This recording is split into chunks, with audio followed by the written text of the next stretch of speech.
Good morning. It is Thursday, January 8th at 9 a.m. I'm calling the Grand Chute Special Town Board meeting to order. Can we have a roll call, please? Haling. Here. Mantis. Here. Blair. Here. Gehring. Here. English. Here. Pledge of Allegiance, please all rise. I pledge allegiance to the flag of the United States of America and to the republic for which it stands, one nation under God, indivisible, with liberty and justice for all.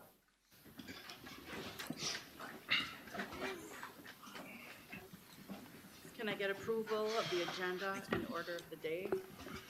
Gary moves approval of agenda and order of the day. Blair seconds. All those in favor signify by saying aye. Aye. Any opposed? That motion carries. Is there any public input? There's none. Well, can we start with a presentation from Chief Denzine about the justification for Fire Station 3? Good morning. Good morning. Thank you, Madam Chair.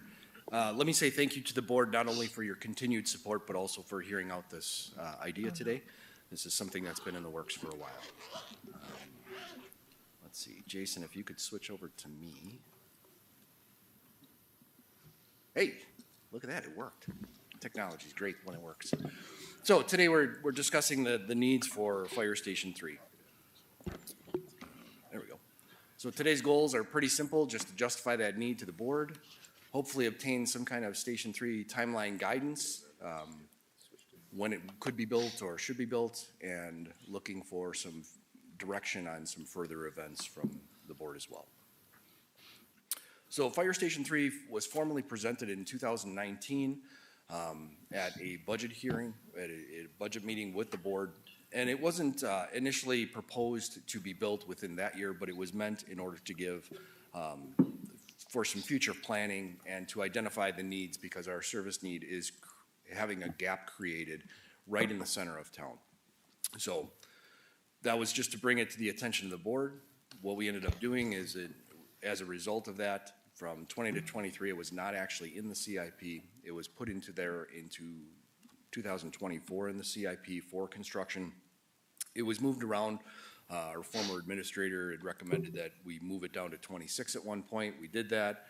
Got moved back to 27 at another point, as we were a little fluid with it. So going on recommendations from that, that's how that ended up occurring. We continued to collect data and look for the need and for justifications for it. It was placed into our strategic plan, which was covers from 23 to 27, and the board did approve that plan. We obtained some rough costs for Station 3 based on what our old Station 2 was, and that was built back in 2015 by Bolt Construction. The accreditation, we went through some reaccreditation not only recently, but initially we went through in 2020. We were reaccredited in 2025. Both times the teams saw the need and agreed with the need for additional locations for our distribution of services, meaning another station. So currently our department has evolved. Our call volume is increasing, and we've noticed that performance gap, as I had mentioned. So some of the differences cannot be made up by automatic aid, which creates that gap. So looking at some of the evolution of the GCFD, just to give you some background, and we provided the board with a pretty thorough, intensive packet, so I'm just covering some of the highlights. We went back all the way to 1990, where you can see that there were 244 incidents. The department was of much different structure at that time. As the years progressed, calls started to increase. We'll jump up to 2009. We were looking at around 1,400 incidents where we were responding. Station 1 was constructed. That was at our current location, and we celebrated our 75th anniversary a few years later. As we started moving forward, the calls kept increasing. We were looking at a significant increase between 2010 and 2015. Station 2 was constructed, which enabled us to have better response to the southern area of town. Definitely helped us out. But as we continued to grow, we started to see that need increase and increase.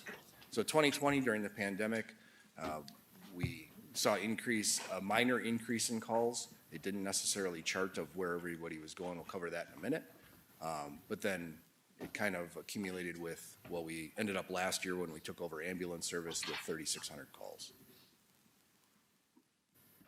This gives a better representation of the true call volume. So if you look at the blue plotted line, that's the original projection from the 2009-2018 planning. As you can see, we've significantly exceeded those projections. The updated projections in the red line, and that shows you where we're currently trending. So as you can see, the numbers have been adjusted. So in 2020 with COVID and 2021, nationwide, we saw a dip actually in calls. People were, you know, if we remember the grand time of being stuck in our homes and having social distancing and everything else going on, people tended to not go in and not go to the hospital as much, not have as many calls because they were at home. What we've also noticed, though, on a national average is that after that, so in approximately 22, 23, calls have shot up to where the new standard was established. So that went up to approximately our 3,000 range, and it's been climbing ever since. Ambulances, when we initiated the ambulance transport in 2025, we increased our calls another 20%. So we're anticipating that that green line is going to become the new standard or the new deviation line of where we'll be following. So what does that mean? We've seen approximately 178% increase since 2009, but truly it's been almost a 60% increase between 19 and 25. That's pretty significant. This gives you an idea of the map of where the calls are located and where our current 2 fire stations are. I know it's a little hard to see with the black, but we'll get into a little bit better mapping at this point. If you'll notice, there's that square just east of 47, that's the Ridgeview Highlands. So we bring that out and we brought attention to that actually in our documentation. That is a significant call generator for us, and unfortunately it's relatively hard to get to in an easy method. So the reason I bring that out is we'll bring attention to that later as well. National standards that we go for and we try to attain are from the NFPA, so the National Fire Protection Association. They recommend that a 4-minute response to approximately 90% of our calls is the standard. We're not meeting that. Okay, so in 23, we were looking at approximately 6 minutes and 10 seconds. 24, we were able to get that down to about 5:50, and in 25, we're down to 5:14. We're making every possible intervention to try to get out the door, to get there as safe and as quickly as possible, but unfortunately, there's some hindrances that go. So currently, we're looking at right around the 5-minute and 57 second response for the 90 percentile. So that's about 1.5 times the national standard. As I had mentioned before, we've seen this map where we had our call volume. This is a 4-minute response area for Station 1 and Station 2. As you can see, the whole westerly part along with the northern part is largely does not get a response within that 4-minute attainable goal.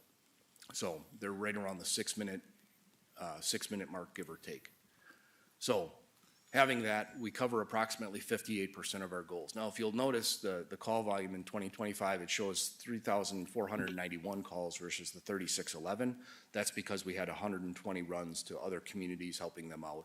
We thought we'd give you as accurate a data as we possibly could with our hometown responses. So that gives us about a 58% effective rate with that. Adding Station 3, and we've identified a good westerly location for that, would give us an additional 853 calls within that 4-minute mark, serving 82.4% of our population. So an increase of 24% would get within that 4-minute that 4-minute response area. That's a significant increase. Remember, I had mentioned that Ridgeview Highlands before. It's an island. It's extremely hard to get to. Now, looking at this, you might question to yourself and say, well, okay, that's great. Why don't you put the station more easternly? Well, there's certain issues that arise with that, namely our geographical barriers. So if you look to the east of the eye, right in line with Station 3, where it's proposed, that's Fox Valley Tech. Now, I did approach the finance director for a helicopter, and I wish I could share the belly laugh that he had at that point. It was quite entertaining. So it's just unfeasible to go in a straight line or move it any further east, where it would get a better response that way. We also looked at the potential and the growth of the current town. So currently across from where the proposed Station 3 is, they're building and I'll divert to Director Potts on this, I think it's a 270 unit complex-ish? Yeah, that's about right. Okay. And that's, not the only one. There's more and more development that's happening in that general area.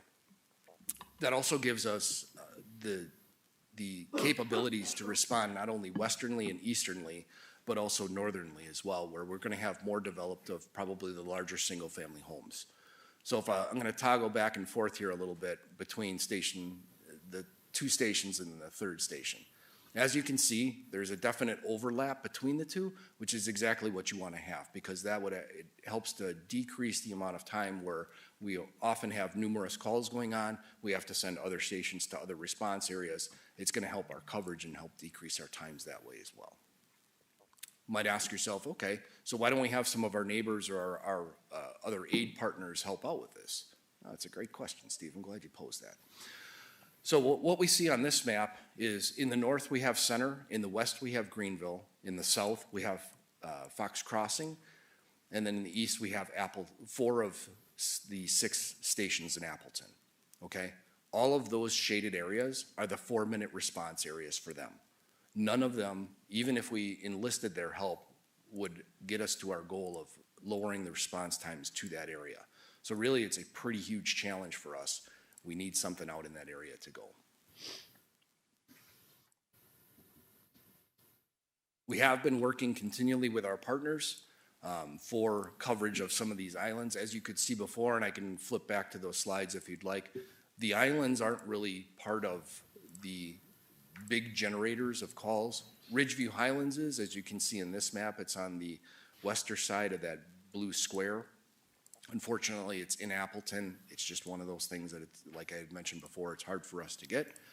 But we have used their help whenever we possibly can. Currently, we have it where we have 2 fire engines dispatched for structure fires. That's helped get us down to an ISO level of 2, which was a pretty great accomplishment that we were able to achieve. And currently, Appleton has added paramedics to their fire apparatus. So we're in negotiations with them to hopefully get them to assist us with having some calls, especially in that easterly side of 41, where they may be able to have a little bit faster response than us. We would still send an ambulance to assist. It would be great if they had other assistance that they could offer us, like ambulance service, but they're not at that point yet. So it's still something we're looking at pursuing, and we actively try to support our neighbors and our community as well as we can with any resources necessary. So that kind of sums up the reasoning why we believe Fire Station 3 is needed. Our department has evolved. The call volume continues to keep on increasing. There is that huge performance gap of where we saw with the 853 residents or 853 calls that were not getting served within that NFPA regulation, and automatic aid cannot fill that gap. So it helps us improve that response to 24%, which I might add, I think was probably going to be about the best we're going to get. I did have a couple of my members offer to stay at Ridgeview Highlands. I'm not really sure what that means, but that would decrease the response, but it's just not an unrealistic ability to respond to them in a timely manner, other than what we're currently doing now. It would create better access to I-41. We have certain roadblocks with Station 1 getting to 41.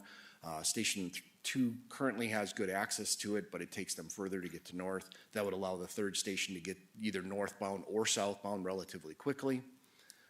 Better response into the other current areas for Station 1 and Station 2.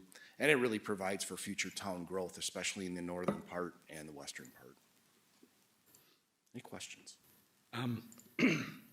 Does the providing of having people that help us, our agreements with Appleton, does that actually count toward our numbers, or is that just something we can use to demonstrate that we have coverage there, but that still our numbers are still off because we can't make the call? You understand what I'm getting at? Like, because you've got Appleton real close to some of these weirder sections of Grand Chute that aren't part of our coverage because they're we're got these bits and pieces all over the place. Does it affect how our numbers are, or we can only go by what we can get to? We wanted the accurate representation of the main body of the town, right? So that's why we went down and it was the 3491 calls, 120 were for fire responses. So when you're talking about responses from Appleton and things like that, does it help us?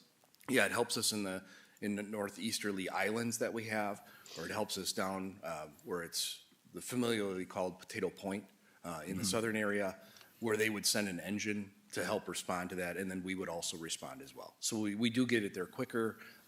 Unfortunately, we have not had that agreement in place yet, though, where they send a paramedic engine to start EMS services for us. But we're working on it. But that would be the only real areas is like the islands to where they would Right. be able to minimize those. I'm just talking about the weird areas that we have off to, Yep, to yep. the east.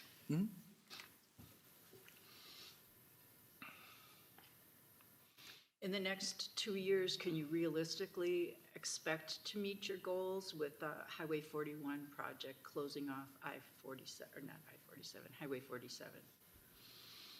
That's still gonna be a bottleneck, isn't it? With the construction of the station?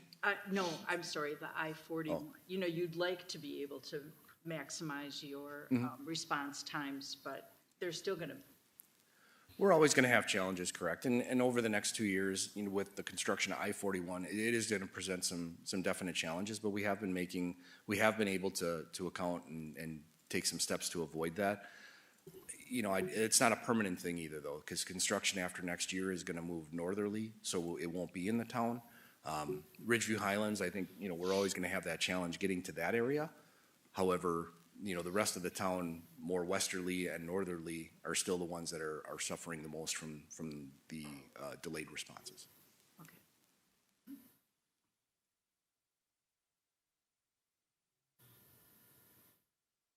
Any other questions or comments? Thank you. Now, Police Chief Moss, do you want to describe the options for the police department? Sure. Thank you. I'll wait just a second here to see if Jim can get me changed over.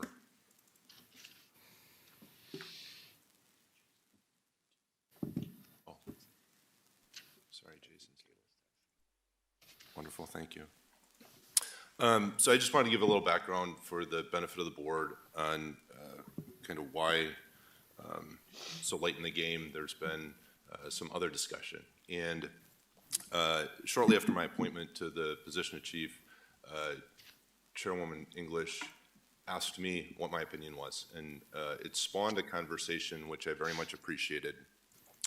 And we then enlisted the assistance of Supervisor Gehring to participate in those discussions. They expanded with Chief Denzine, and I received direction to continue research and then ultimately bring it back to the board after the initial vetting had been done to find a level of comfort with Chief Denzine and I if this was something that should be advanced as a concept or not. And I just want to indicate, because I potentially ruffled some feathers in that process, that I was never trying to circumvent lines of authority or undermine or diminish the needs of other departments. I think that any of the options that are under consideration would certainly meet the needs of other departments, which I stand in unity with them. But this is a generational project. It's a substantial investment in the town. It's where the police department and, you know, certainly Fire Station 3 will be for the rest of our lifetime. And so I think it's an important option to bring forward for discussion. And so I appreciate the opportunity. Certainly this has not been scrutinized by other individuals. It hasn't been brought to the Space Needs Committee, hasn't been scrutinized by other architectural firms. And so that would be potentially a future option if the board felt as though it was worthy of pursuing. There could be a feasibility study done in the future that would really put the professionals in view to explore this, or certainly the board can dismiss it and opt to go in a different direction, and I fully support and take direction from the board. So the concept itself, it's one of several options available to the town. Again, it's a late option that I kind of threw into the fray because I believe that there are merits of considering it. There are opportunities with it. There are challenges with it. It involves two separate departments with individual spaces under one roof. It's not much different than what we're doing today. The police department is under the same roof as things like the finance department and HR and the Department of Public Works. We would have a different partner in a facility under a public safety building concept, that partner being the fire department rather than those other municipal departments. But the concept would remain the same of individual spaces, which is something that we found to be important in our site visits, and Chief Denzine and I agree that we need to maintain separation, but also allow greater interaction between the staff. Other Wisconsin municipalities have adopted this approach in order to improve efficiency, save cost, and increase public support. Certainly, you can discuss with other individuals in those communities and see what kind of all went into that. Chief Denzine and I had an opportunity to speak with leaders from those respective departments and understand the specific factors that guided their decision in their communities. And certainly, some of those may be similar or perhaps not here in Grand Chute. The concept really is particularly advantageous if multiple municipal department needs arise concurrently. So it wouldn't make a lot of sense if fire wasn't looking for a new facility. It wouldn't really make sense to pursue this option. And if police department wasn't looking for additional space or a new facility, it wouldn't make sense either. It really makes sense when both needs arise concurrently, and in this case, we believe they have. This next slide is just depicting an example of how a facility could be laid out. By no means is this to scale. This involves a similar sized police department and fire department occupancy, which would not be the case in Grand Chute. It's solely designed to depict the fact that the spaces are separate. The police department space on the left of the image in blue, the squad garage towards the top of that image, and then the fire department space is shaded in red and pink. Again, the apparatus bay on this image is way too large for what would be proposed here. The spaces up the middle, the orange colored spaces, are shared spaces. And typically, those consist of a weight room, workout facility, a large training room, perhaps some conference room spacing, public lobby, and public lavatories. The needs of those spaces certainly can be discussed. The police department has that need. The fire department doesn't necessarily have the same level of need for significant size of those rooms, although if it's provided, they certainly have expressed a desire to use it from time to time, and I'll discuss more about that in a moment. So Chief Denzine and I, as part of our research, went and toured other facilities, and so I bring them to your attention only as a source of comparison. So the City of Port Washington's facility is currently under construction. It's a 63,000 square feet facility with an estimated cost of $33.5 million. What's important to note is that that figure includes a training facility that is also positioned on that property. So if we're comparing apples to apples, I wouldn't necessarily use that figure to compare to what a facility might look like in Grand Chute. We've also been cautioned by architects that depending upon the desires of the municipality, the build quality and the materials used can drive costs significantly. So I'm certainly not criticizing Port Washington. I just want to point out that you'll see on the far right of that image, they have a large hose tower. They also built in an enclosed area for an antique fire truck to be displayed. There are things about the facility that impact cost, so I just want you to be aware of that. We also toured Caledonia, which is a very similar sized community to Grand Chute. It's a similar sized police department, and in this case, their facility was serving as a satellite station, which had a smaller fire department footprint, which might be more similar to what is proposed by Chief Denzine. And this facility was completed in 2024, a little bit smaller, 56,660 square feet, and at a cost of $21 million. You'll see that the materials used in this one are slightly different than that which is proposed in Port Washington. And then we also toured McFarland, and I should add we toured many other facilities than that, but these were the most comparable. McFarland's building was completed in 2023 at 59,100 square feet, a cost of $19.7 million. They did some LEED program stuff in there, so there's a lot of solar and that type of thing, which also was impacted by the cost. And so again, as you're considering these numbers, use them as more of a guide, more of a kind of a rough estimate, but I wouldn't necessarily compare them directly because a program for the town could be different, and that is something that if you chose to, you could have further addressed in a feasibility study. So I want to just highlight a couple of things on our calls for service and reported traffic crashes. These numbers are run from January 1st of 2024 to October 26th of 25, and you'll ask why the date.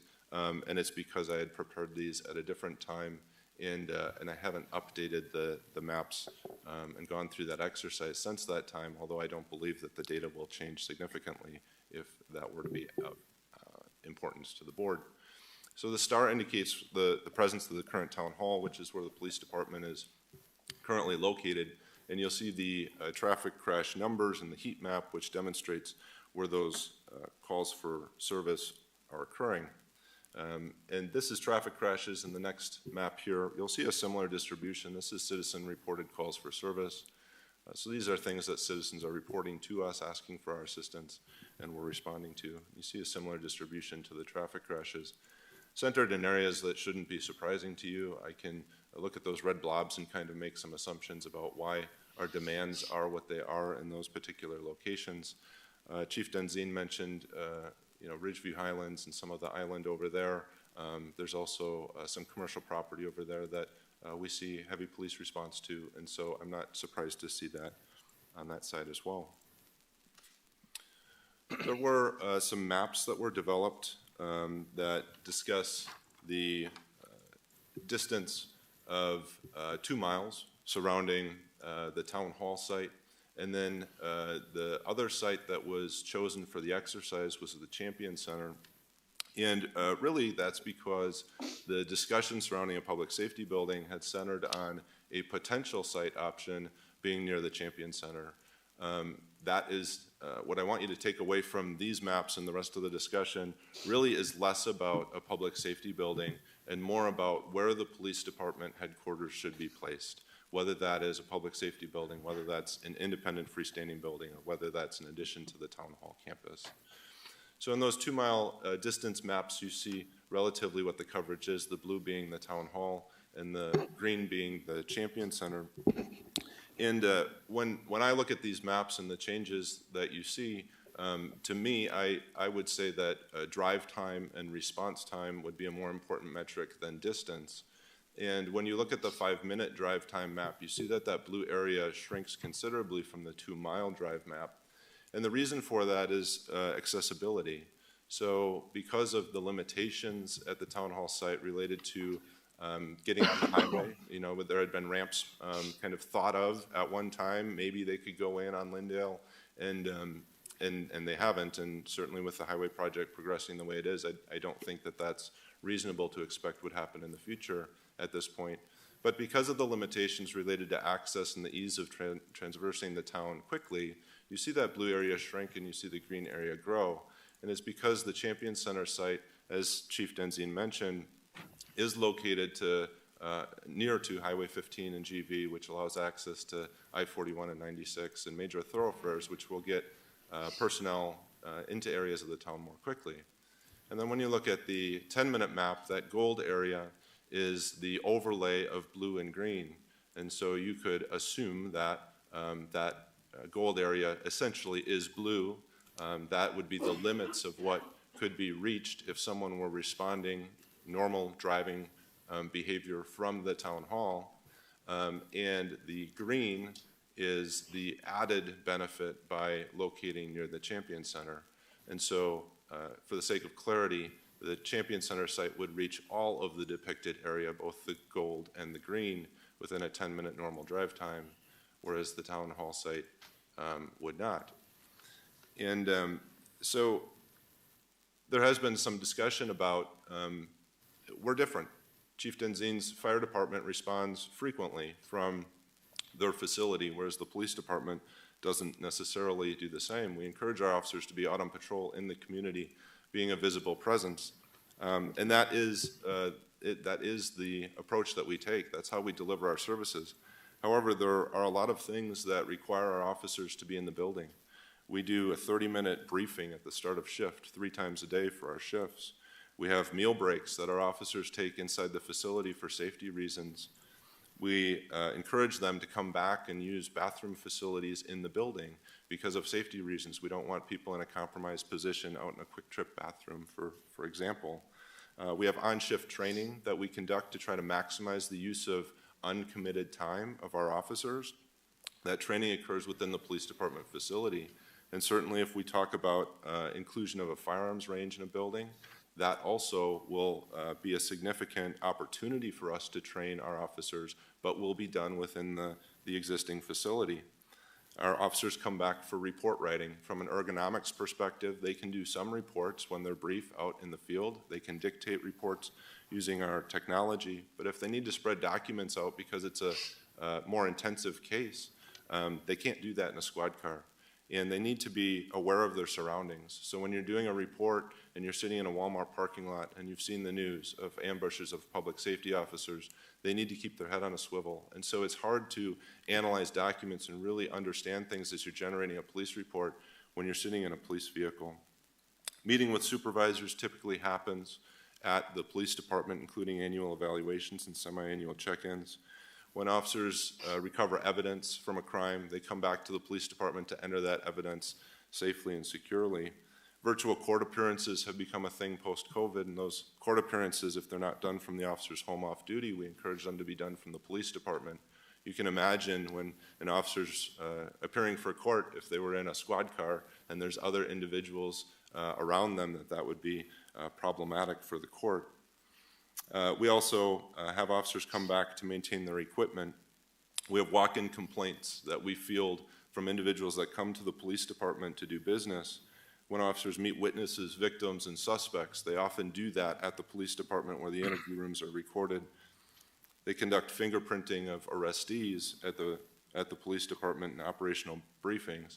There's also a segment of our staff that is office-based.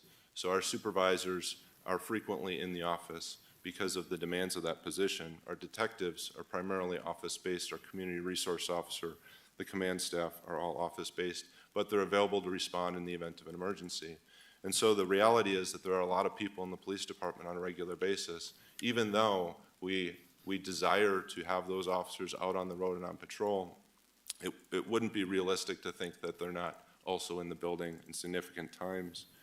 And I think that I would imagine that probably is some of what drove other agencies to find centrally located facilities. When I look at where Appleton PD is located, or Fond du Lac PD, or Oshkosh PD, or Neenah PD, or Menasha PD, I think that those types of things maybe drove site selection. When I look at Winnebago County Sheriff's Department locating off of Highway 41 and 76 in Oshkosh, seems like perhaps a factor was the ease of getting on the interstate and traversing the county quickly. The same perhaps, and Supervisor Gehring would know better than I, but may have entered the thought process selecting a site location for the Outagamie County Sheriff's Department being close to 41 and 441, which allows quick movement throughout the county.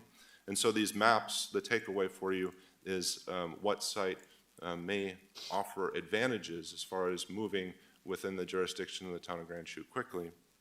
And one other piece that I wanted to add, when you look at drive distance, although I don't view that as the most important metric in response time, there is a component to that, and that is when officers are responding in an emergency manner, we train our officers to operate with due regard and to be as safe as they possibly can.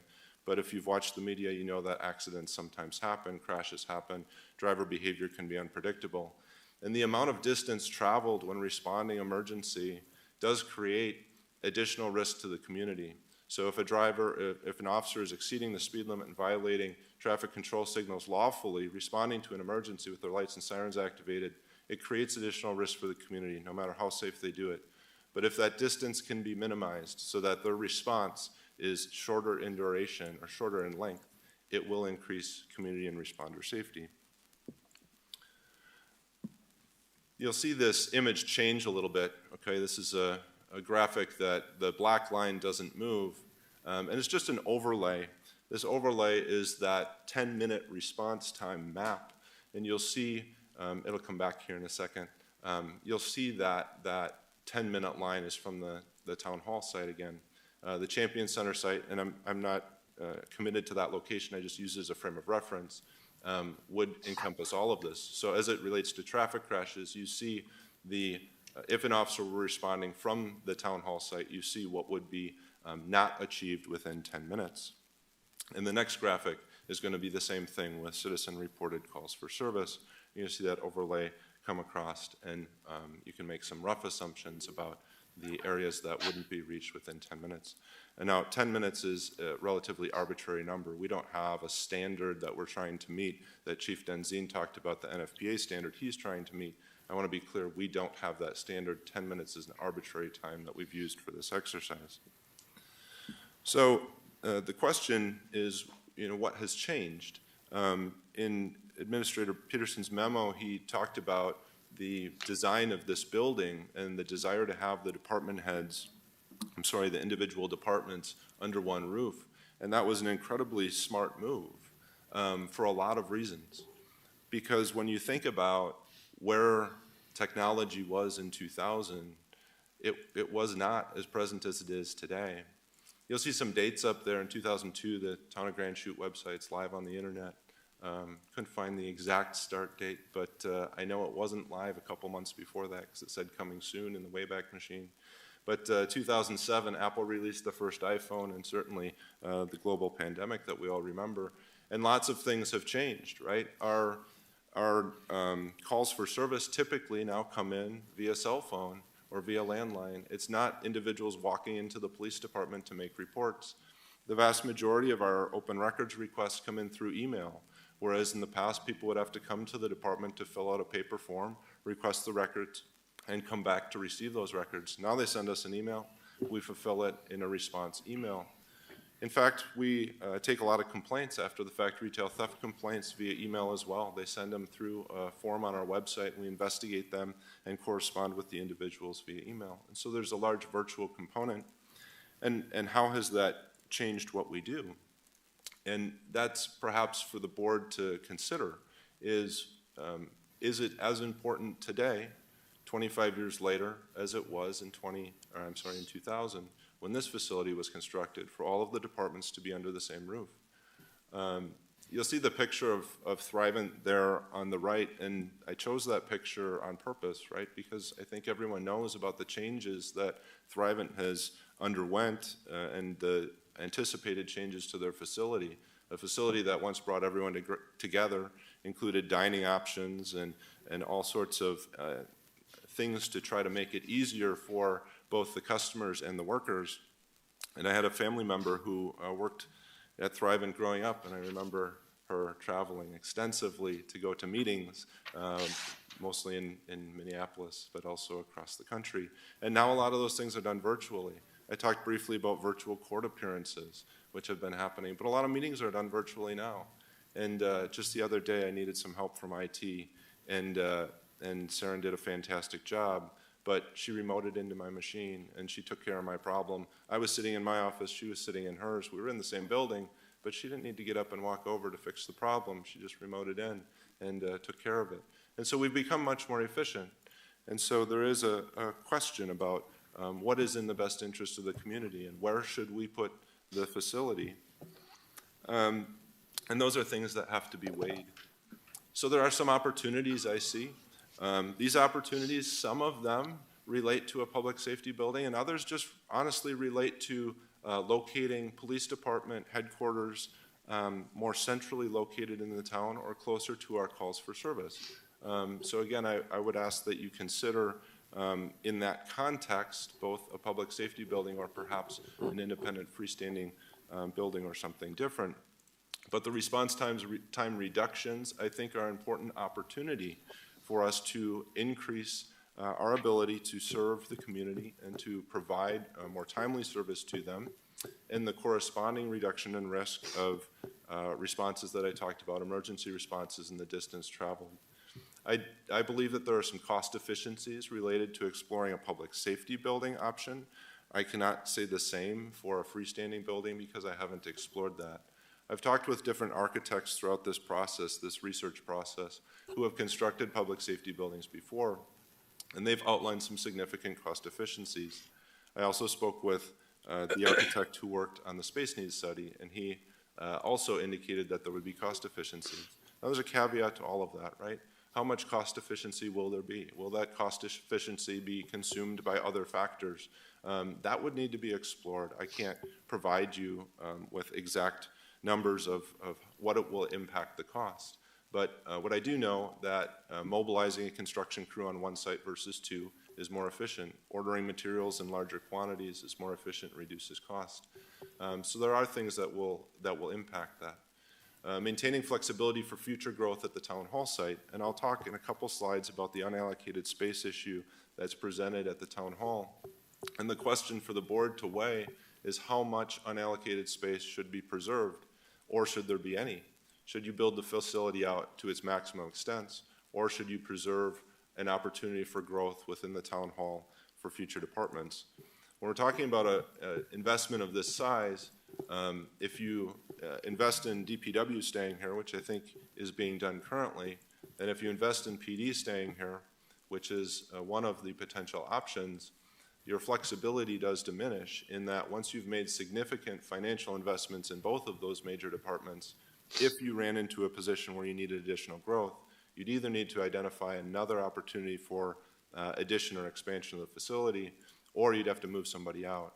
And if you can't move out DPW or PD because of the significant investments you've already made, then you look at town hall staff. The disruption to town hall operations during construction and remodel are something to consider. There's an increased timeline associated with it because of the sequencing that would need to happen, but also you can imagine the noise and dust and moving employees that are impacted along adjacent walls and all of the things that go along with that, access restrictions related to removing parking lots and ingress and egress, the police department garages and town hall mechanics bays and all of those types of things. If you constructed a different facility, the police department could at some point move out of the existing town hall, which would open it up for remodel, repurpose of unoccupied spaces to then be occupied by other departments. And then the last on this slide is improved interdepartmental relationships amongst first responders. And I don't want to oversell that to you. I think that there are some limitations related to the number of fire department personnel that would be present at a public safety building. But what we heard from others when we did facility tours, when we heard from their chiefs and their line level personnel, they said it's great to be able to go out to a car crash. Police and fire are working hand in hand, and they come back and they have a discussion after that about what went well and what didn't. And yes, that conversation could happen today. The police department could, the police officers involved could drive down to the fire department, have that conversation. But sometimes when you're co-located, it makes it easier to build those relationships, seeing each other frequently. If you're sharing a workout facility, you get to know people on kind of a different level and passing each other in public spaces of the building. The other opportunities that exist, again, by having another facility in the town, and whether that's a public safety building or a freestanding building or something different, the opportunities are unlocked, so to speak, for an alternate emergency operations center. Currently, there is an alternate EOC established in the town's emergency response plan. That alternate EOC is Fire Station 2. Certainly, Chief Denzine could provide responses to his thoughts on the ability of Station 2 to have the capacity necessary to function as a full EOC. It would seem to me that that space would be significantly constrained to fulfill that operation, but there aren't other town facilities that could fully support that. I think that a different facility certainly could serve in that function. We're not building it for that purpose, but it is an opportunity that exists if the construction were to occur. There would be an opportunity to serve as an additional government polling location. And again, I'm not the expert in this area either, but I've heard conjecture from others that using religious-based sites for polling locations is not preferred. I don't render a personal opinion on that, and certainly the clerk would be the better person to have that discussion with. But I do look at the location of the polling places, the Town Center Park, the Town Hall, and Appleton Alliance Church, as all being in the same area of town. And from an accessibility standpoint, and from providing opportunities for individuals to vote and making it more centralized, you could have an opportunity there to have this building serve as an alternate polling location using that big training space or shared conference space room that we imagine is existing in some sort of police department facility. And then the continuity of operations. If there were a natural disaster to impact Town Hall, it would likely impact Fire Station 1. And the question would be, where will Town Hall operations move on a temporary basis in order to maintain the finance, the IT, the DPW functions? And if we don't have another site that is large enough or suitable for doing that, there are other options, certainly. But this could become part of the continuity of operations plan for the town and would provide redundancy. Now, I'm not saying that I envision this facility to be hit by a tornado or to be flooded in the near future, but certainly as we're planning, this is an opportunity and one that I think is important to discuss. Chief Moss, if I may Yes. break into you for a second here.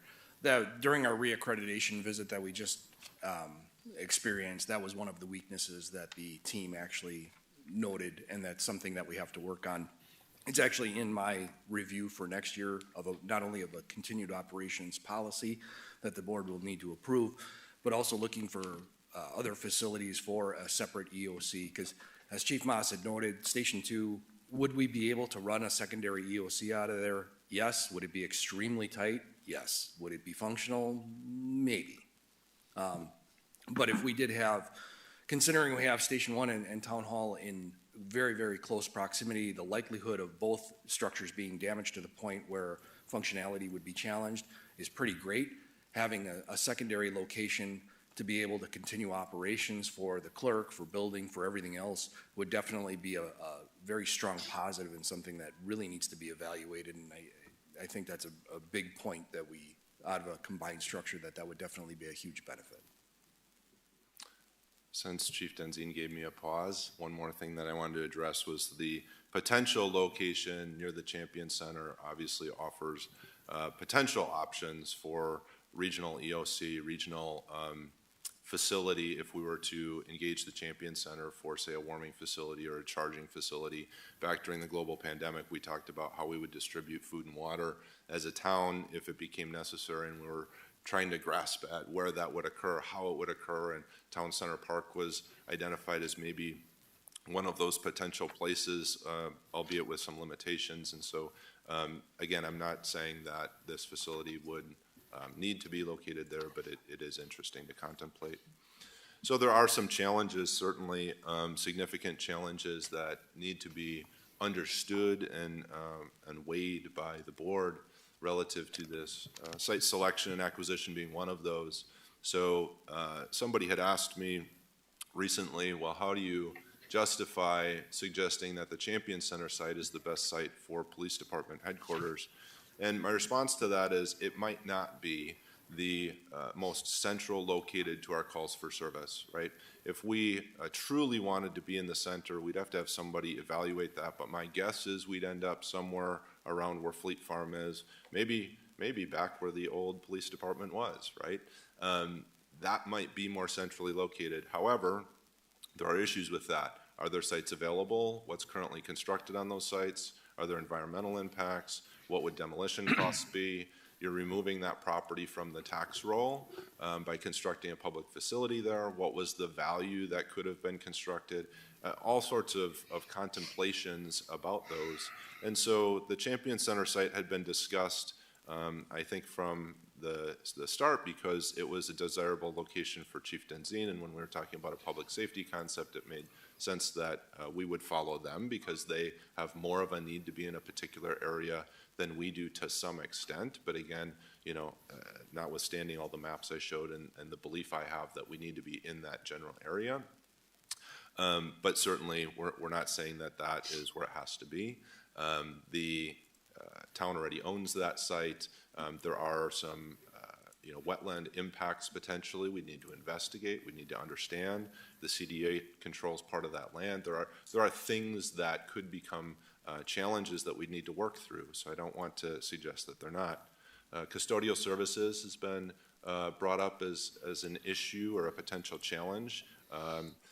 I can say that there will be an increased demand for custodial services regardless of if that space is built here or built there, but certainly building something 9 minutes away from here requires travel. And when we talked with other municipalities on how they handled it, the way they handled it is they had a custodial staff member from their municipality come to that facility as their report location 1 day a week. So police was responsible for keeping, mopping up spills as they occur and keeping things generally good. Fire was responsible for housekeeping on their side of the building. And then a custodial person, a custodial employee would come to the facility 1 day a week in order to do that more extensive cleaning and that type of thing. But again, that's just an opportunity or a challenge for this project and how other municipalities overcame it. Vehicle maintenance, certainly we're blessed to have the shop here, the good relationship with our mechanics and able to get vehicles serviced. Moving that fleet off-site does present some challenges. Again, there are other municipalities that do this, what happens in Appleton or Oshkosh, other municipalities for vehicle maintenance, and there's ways that they've mitigated that. Particularly, I talked with somebody else who provided a suggestion, which was fantastic. You have an extra vehicle that's here, and you just kind of rotate, right? So Squad 23 needs to go in for an oil change. That officer knows that at the end of their shift, they come and they gas it up here at the town hall. They drop it, they grab the other car, and they run it back to the PD. And that cycle continues. We just schedule that maintenance out, no different than you would schedule maintenance for your personal vehicle and make sure that it's dropped off. I think there's a way to get over that. IT support, I won't even try to get into the discussion on this. Jim would be the expert on IT support. I gave an example of how IT supported us remotely. I think that that is a potential for some circumstances, and for other circumstances, maybe it's not. And so that would remain to be something that would need to be evaluated, and certainly it's a challenge. IT will need to support the fire station out in that location regardless, but if police was there, it would increase the demand at that alternate location. So something to consider. Vehicle fueling, where's that going to occur? Would it continue to occur here at the town hall site? Would we continue our relationship with a local fuel vendor that we have now as an opportunity? What is the cost impact of that? I haven't evaluated all of those pieces. Other municipalities, again, have centralized fueling, most often not at their police facilities. So they get through that, but it is certainly something to consider. Groundskeeping is another one. Who's going to mow the lawn? Who's going to plow the snow? I'm not going to speak for Chief Denzine. We had a conversation about how that would occur. Obviously, if there's a fire facility there, the fire department would do the groundskeeping. Lawn mowing, I should say, for that facility. If it were a public safety building, Chief Denzine told me that that was not the straw that was going to break the camel's back on who mows the lawn, but we'll see. And then unallocated space in town hall. This is probably the big one, right? This is the big one of what are you going to do with the building if the police department were to move out? And I asked Colette just to hand out some documents here. So I underwent this exercise trying to understand that. It's perhaps one of the most significant challenges. And during my assessment of the space needs, Administrator Peterson identified some errors that occurred, some space that was double counted during the space needs documents that were produced by Zimmerman. And so he reduced the space need down to a different number. He revised that number, which I wholly support. He had identified these errors.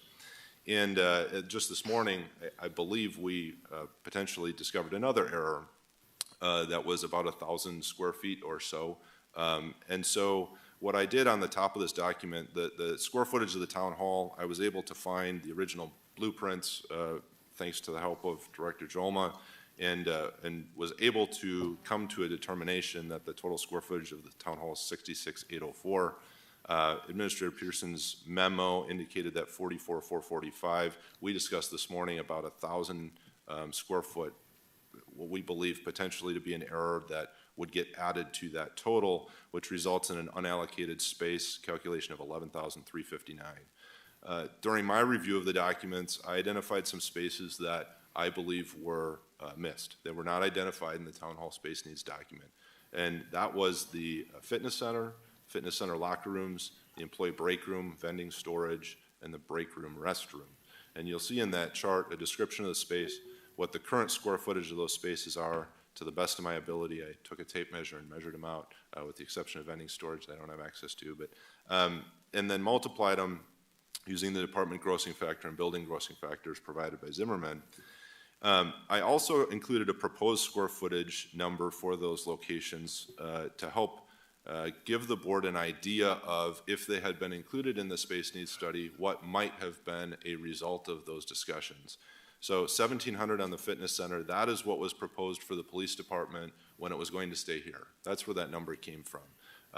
It could be bigger, it could be smaller. I used the number that was derived from that space needs study relative to the police department.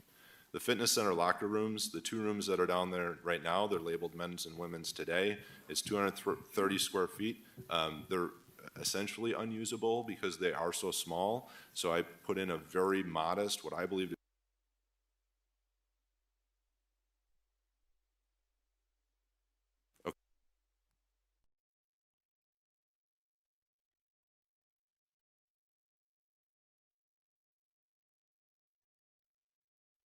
Timer just got timed out. Yeah, mine still works. Okay. So I put in a modest increase there. That's going to be 2 rooms, so 240 square feet apiece for locker rooms. It's very, very small. I think that might be quite low, but again, I wanted to be modest. The employee break room, keeping it the same as it is, I think it could get expanded certainly, but again, I wanted to be conservative on these numbers. Vending storage is an estimated number to remain the same, and the break room restroom, it's a single unisex restroom at 54 square feet, remain the same. And so you'll see the proposed square footage, if you were to agree with those assessments, and again, this is all rough math, right, is 5,276. And then I assessed what police department space could or should remain at Town Hall. Well, the 2 top ones are pretty easy. Car tear down storage, which is the seats that come out of the cars, the consoles, that type of thing. That certainly should remain here regardless. And then squad parts for new builds, that also should remain here. So you see those, and then there's other opportunities for us. Found bicycles, these space needs numbers, by the way, were the numbers provided by Zimmerman. I didn't come up with these on my own. These were provided in the space needs study. Found bicycles, bulk evidence. Today we have 1,210 square feet of bulk evidence.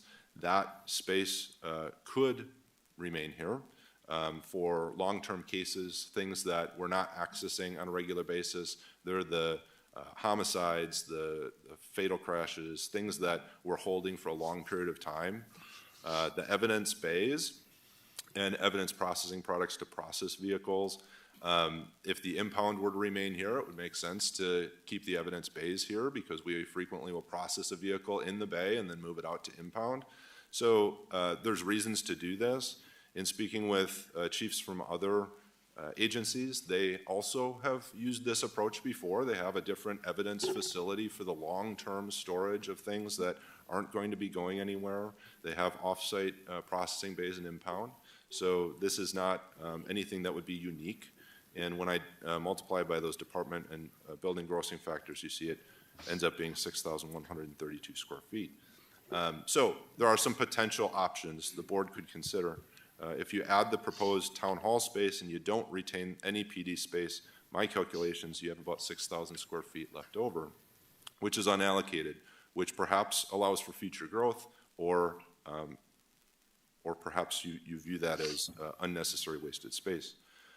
If you just use the current town hall space, you don't expand anything, you just incorporate the existing spaces that were not part of the calculations by Zimmerman, you end up with 8349.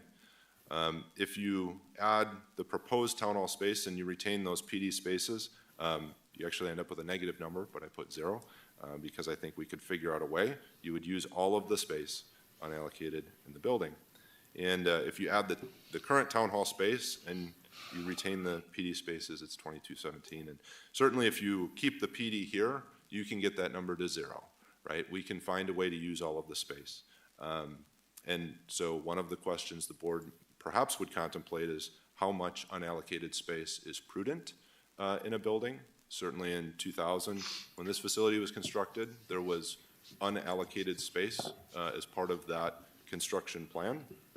And I think we're probably thankful for that today, that space needs has not emerged into a crisis at this point because those bonus rooms have been used for storage. We have kind of eradicated all of the storage areas in our footprint, turned them into offices, a lot of closets turned offices, in order to get that storage into the bonus rooms. So sorry I spoke for a long time, but I appreciate your attention, and if you want to take a break or any questions. I just have one. At this point, you guys are have the largest staffing, right? So if you would leave, how are we justifying to the public mothballing that much building? Because we're not going to fill it up, right? Even if it'd be unallocated space, like you said, but we're just leaving that open now that we've now had you come and go into a different building. So that's kind of what I try to depict in this sheet here for you, is that there are ways that the police department could leave and there would not be any unallocated space here. That all of the space in this building could be utilized. One of the, in the memo that I prepared for the board, one of the things I talked about was doing a space plan. I called it a master plan, but I've learned since then that the architects refer to it as a space plan. So if PD were to move out and none of the areas that the chief talked about were retained, so the evidence base or so on and so forth, we would have perhaps as much as 11,000 or more square feet of space. How would we use it? If some of these functions remained here, such as the evidence base or other elements that the chief discussed, we would still have to ask that question. How would we use it? How would we lay out the space within the town hall? And it's difficult to say. I mean, so if we were to create a space plan and determine what functions are going to remain here, obviously we know the existing departments that operate within town hall are going to remain here. Finance is going to stay here, the clerk is going to stay here, community development and so on will stay here. And we know approximately what they need for space. We have a program that was created. How will we lay that out within town hall? And after we've done that, what space is left? And at that point in time, we can start discussing, well, let's consider retaining the evidence base and keeping them here. Or let's consider retaining bulk evidence storage and keeping it here. We'll fill that space in, and that will answer the question. I don't know until we do such a comprehensive space assessment or plan, we'll be able to accurately answer that question, because now we've gone from potentially having 11,000 or more square feet of available space to potentially a negative number if we retain certain functions here. We're going to have to map that out in some fashion. Well, it just doesn't necessarily make sense as far as how space is allocated in general with a building to just like be able to throw something else in there. And a lot of your space is special space that is either beefed up because of, you know, like you've got those cells and stuff downstairs and different things that you've got set up. That would be difficult to just transfer the space over to some other need without major, just doing the similar stuff that we have to do for this, you know, to make that work as far as construction and whatever. It's not just something we can say, oh, we're going to start throwing hats in there or whatever, you know. I agree. In addition to that, too, retention of some of these functions, like let's say the evidence bay, for example, might impact the manner in which the architect that we have been working with projected that space to be used. So some of that space that the chief is talking about potentially continuing to use is space that was projected to be used by, for example, the Public Works Department. So I think that space plan might help answer some of those questions, but without that, it's all speculative. Yeah, I think in response, if I may, there would still be renovation required in this building regardless. By no means am I suggesting that other departments would occupy spaces as they are today. There would certainly still be renovation required in this building.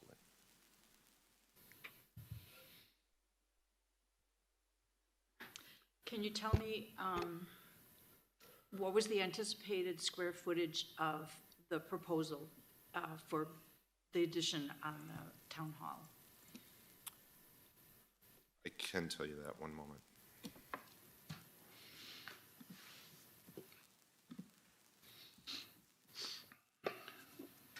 Chief, while you're looking that up, so when Chair English and I met with the chiefs, we asked that they prepared the documents that you have here today, and I just want to say I'm impressed with the quality of the information that you've provided in your presentations. Good job on that.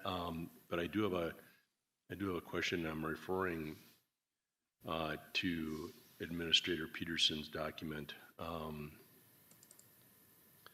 Because this paperwork that's provided here today, then, so if I look at page 3 of 8, towards the bottom of Chief Peterson's, or Chief Peter, I apologize, Administrator Peterson's document here, the last paragraph right above question, in that last sentence, it says the departure of the police department, the amount of unallocated space would increase by 3712 and 4625 gross square feet.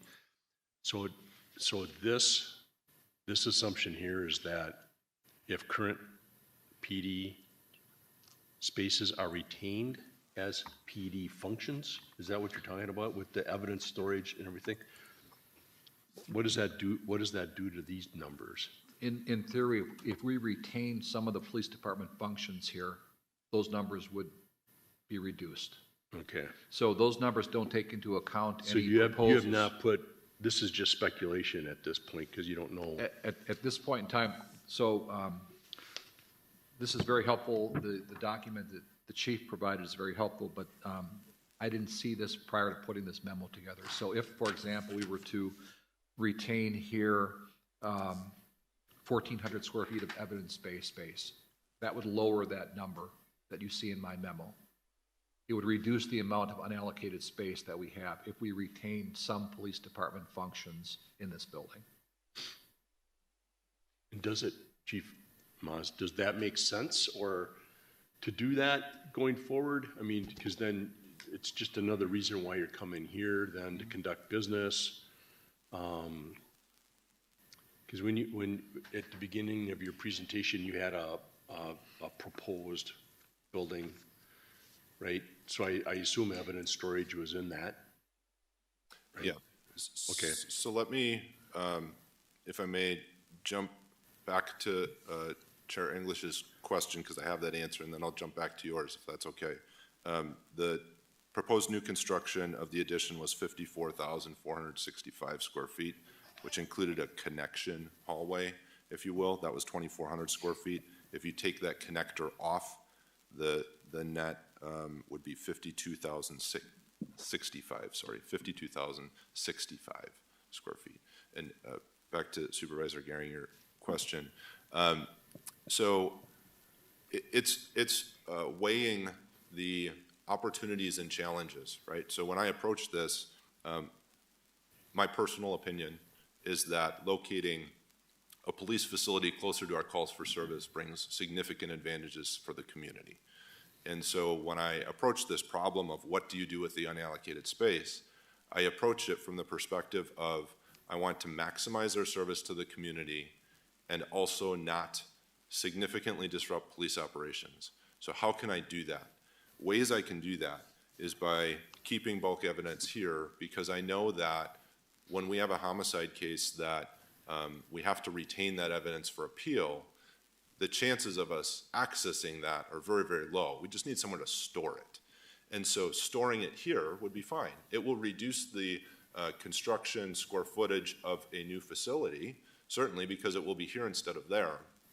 There's still evidence space in the new facility for not bulk storage, so what they call shelved storage. That's still in the space plan for the new building, but that total evidence area, and I don't have that number off the top of my head, I believe it was around 2,200 square feet.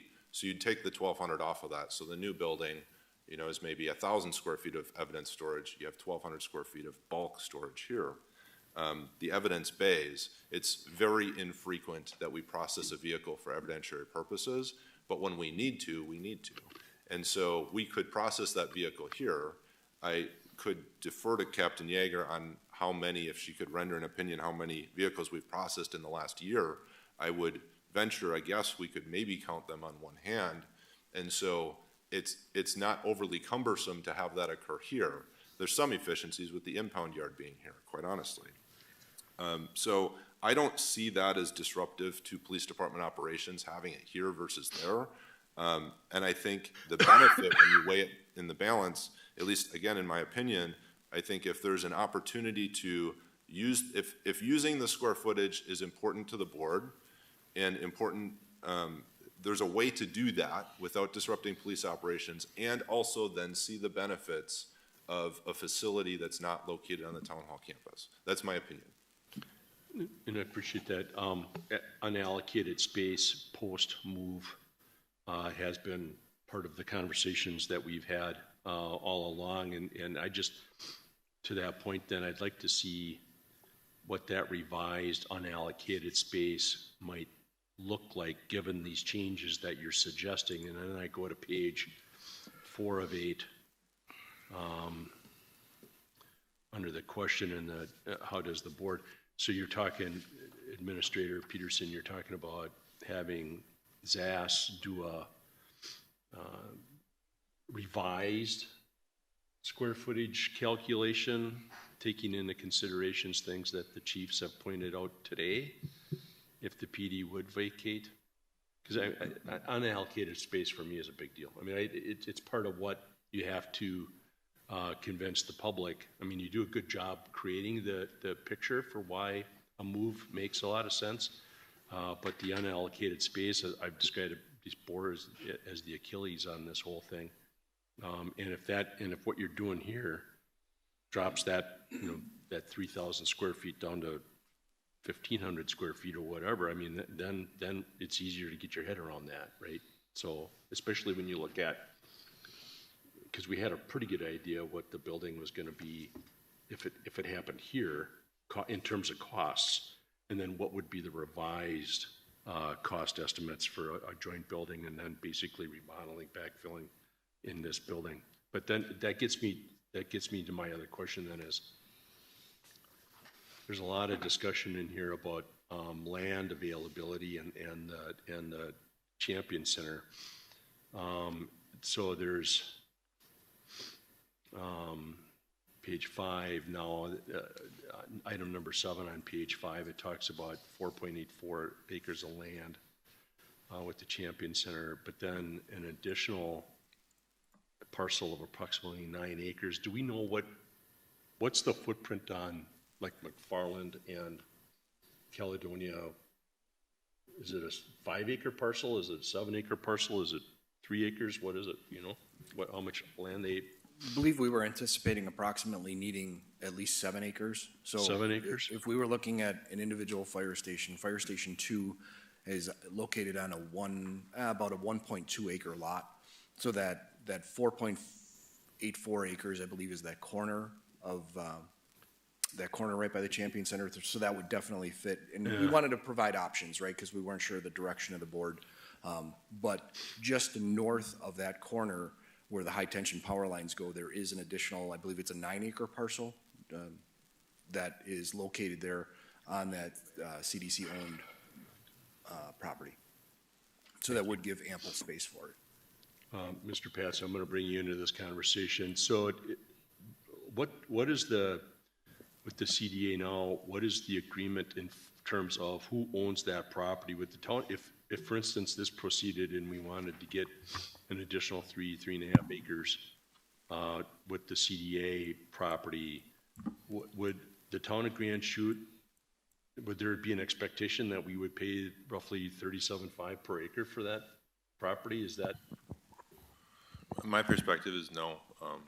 So I brought this notion up just in a very preliminary manner to the CDA at our last meeting, that this was maybe going to be a discussion, that there would be potential for an ask for some additional land to be released from the bond documents and the leasehold property.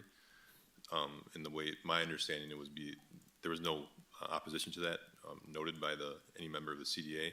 I've also had a few conversations with staff members from Fox City Sports Development, which is essentially the Convention and Visitors Bureau, which is the entity that we have an agreement with to run the facility and operate it.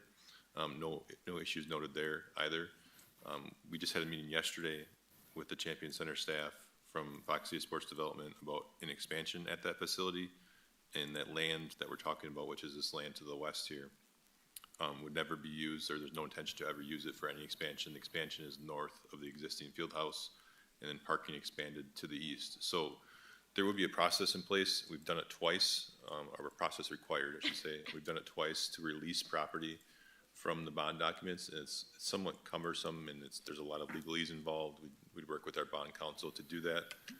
The first time it was done was when the facility was first created, the roads were put in, the facility was built, and parking lots were built, stormwater pond, et cetera. We did a release for the property that actually established this lot that the fire station has long been looking at, and now potentially this public safety building. So to establish that lot on the west as its own lot. So that was released. That's now owned by the town. This stormwater pond lot was released and dedicated to Sand 3 for the pond. And then this lot is also owned by the town of Grand Chute. That was released from the CDA. So what would happen if this were to move forward was that, this property, kind of imagine a line somewhere, like in this vicinity here, could potentially, and then go west, this lot here could be created and released from those bond documents, and I don't think there'd be any expectation for compensation or any opposition or issues with the CDA or the Champion Center. So what is that acreage that you just, That was about 9 acres. that, I didn't have it on there, inside the blue there is 9? Yeah, let me do a better job and actually measure with the right tool and tell you. And you're leaving the outlot along McCarthy for potential development? Nope, that would be included. The reason I believe, we're looking at this extra acreage is, it's about 8.5, 9 acres. There's some wetlands in here. There's this easement that goes through here, so if I So turn a couple. it's the blue plus everything Yep, towards so in total McCarthy would be would be, about- that also that's part of the 9 acres? All right, let me just do this one more time. So if we do all of it, they were looking at all of this here. That's about 14 acres. Wow, But there's some constraints to this site, which is yeah. likely part of the reason Wetlands. it hasn't developed. So if you turn the And wetlands on, as- there's As some wetlands pointed in there. out, then they also talk about soil investigations And where are the power lines? and the power I'll lines. get to that 1 second. Go through here. Okay. Not all of this is map wetlands. Some of these, turn that off. Sorry, this one. So the green area is the map wetlands, but there's processes to go through to get those permitted for impacts through the DNR. Happened elsewhere.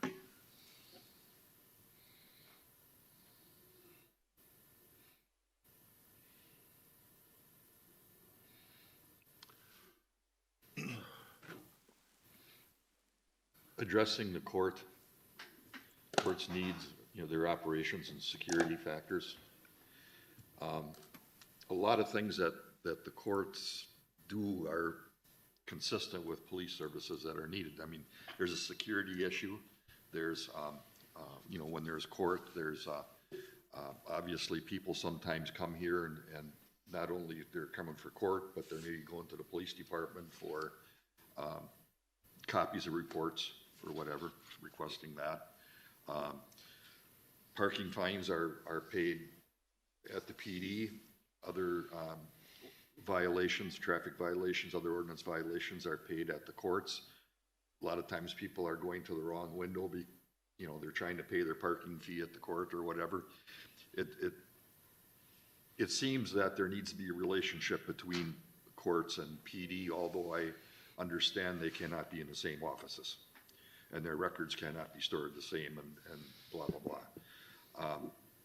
Is there thoughts about actually including court out of this public safety building and to answer those operations questions as well as security issues?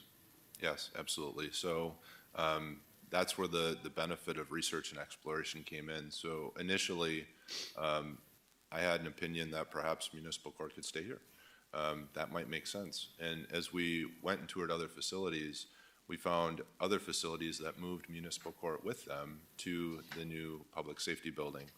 And there's a lot of sense that makes. So I believe it was McFarland, for example, there was a small municipal court, which is very separate from the police department, but has direct access into that shared training room space. So there's a small little dais in the corner, and that's where the judge sits, and they hold court in that room. That is the alternate EOC, that is the police department training room, that is the courtroom, and all of multifunction space. One of the conference rooms is used by the court on court days. The police department obviously has a very separate space, but they're right there to provide security, to provide the records and clerical support during days of court. And so that is an opportunity, I think, to move municipal court along with it. Now, what is the impact on gross square footage is the question, right? If you move municipal court out of there, you're increasing the amount of unallocated space. The space need here shows 972 as the gross square footage. So provided some options, which, as Administrator Pearson referenced, I finished them literally as I walked in. I had Captain Yeager get them off the printer. Been extremely rushed trying to get all of the things in, and so my apologies that this didn't make it in the packet and wasn't shared ahead of time. It could increase that unallocated square footage by 972 if we move municipal court with us. I still think there are ways for us to get to zero, right? I agree with Administrator Peterson. I think, don't trust my numbers, right? I mean, we'd have to have an expert review that.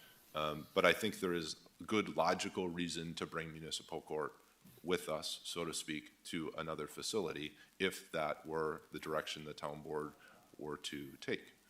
I agree wholeheartedly with the sentiment. I think there's lots of good reason, and other municipalities have done it as well.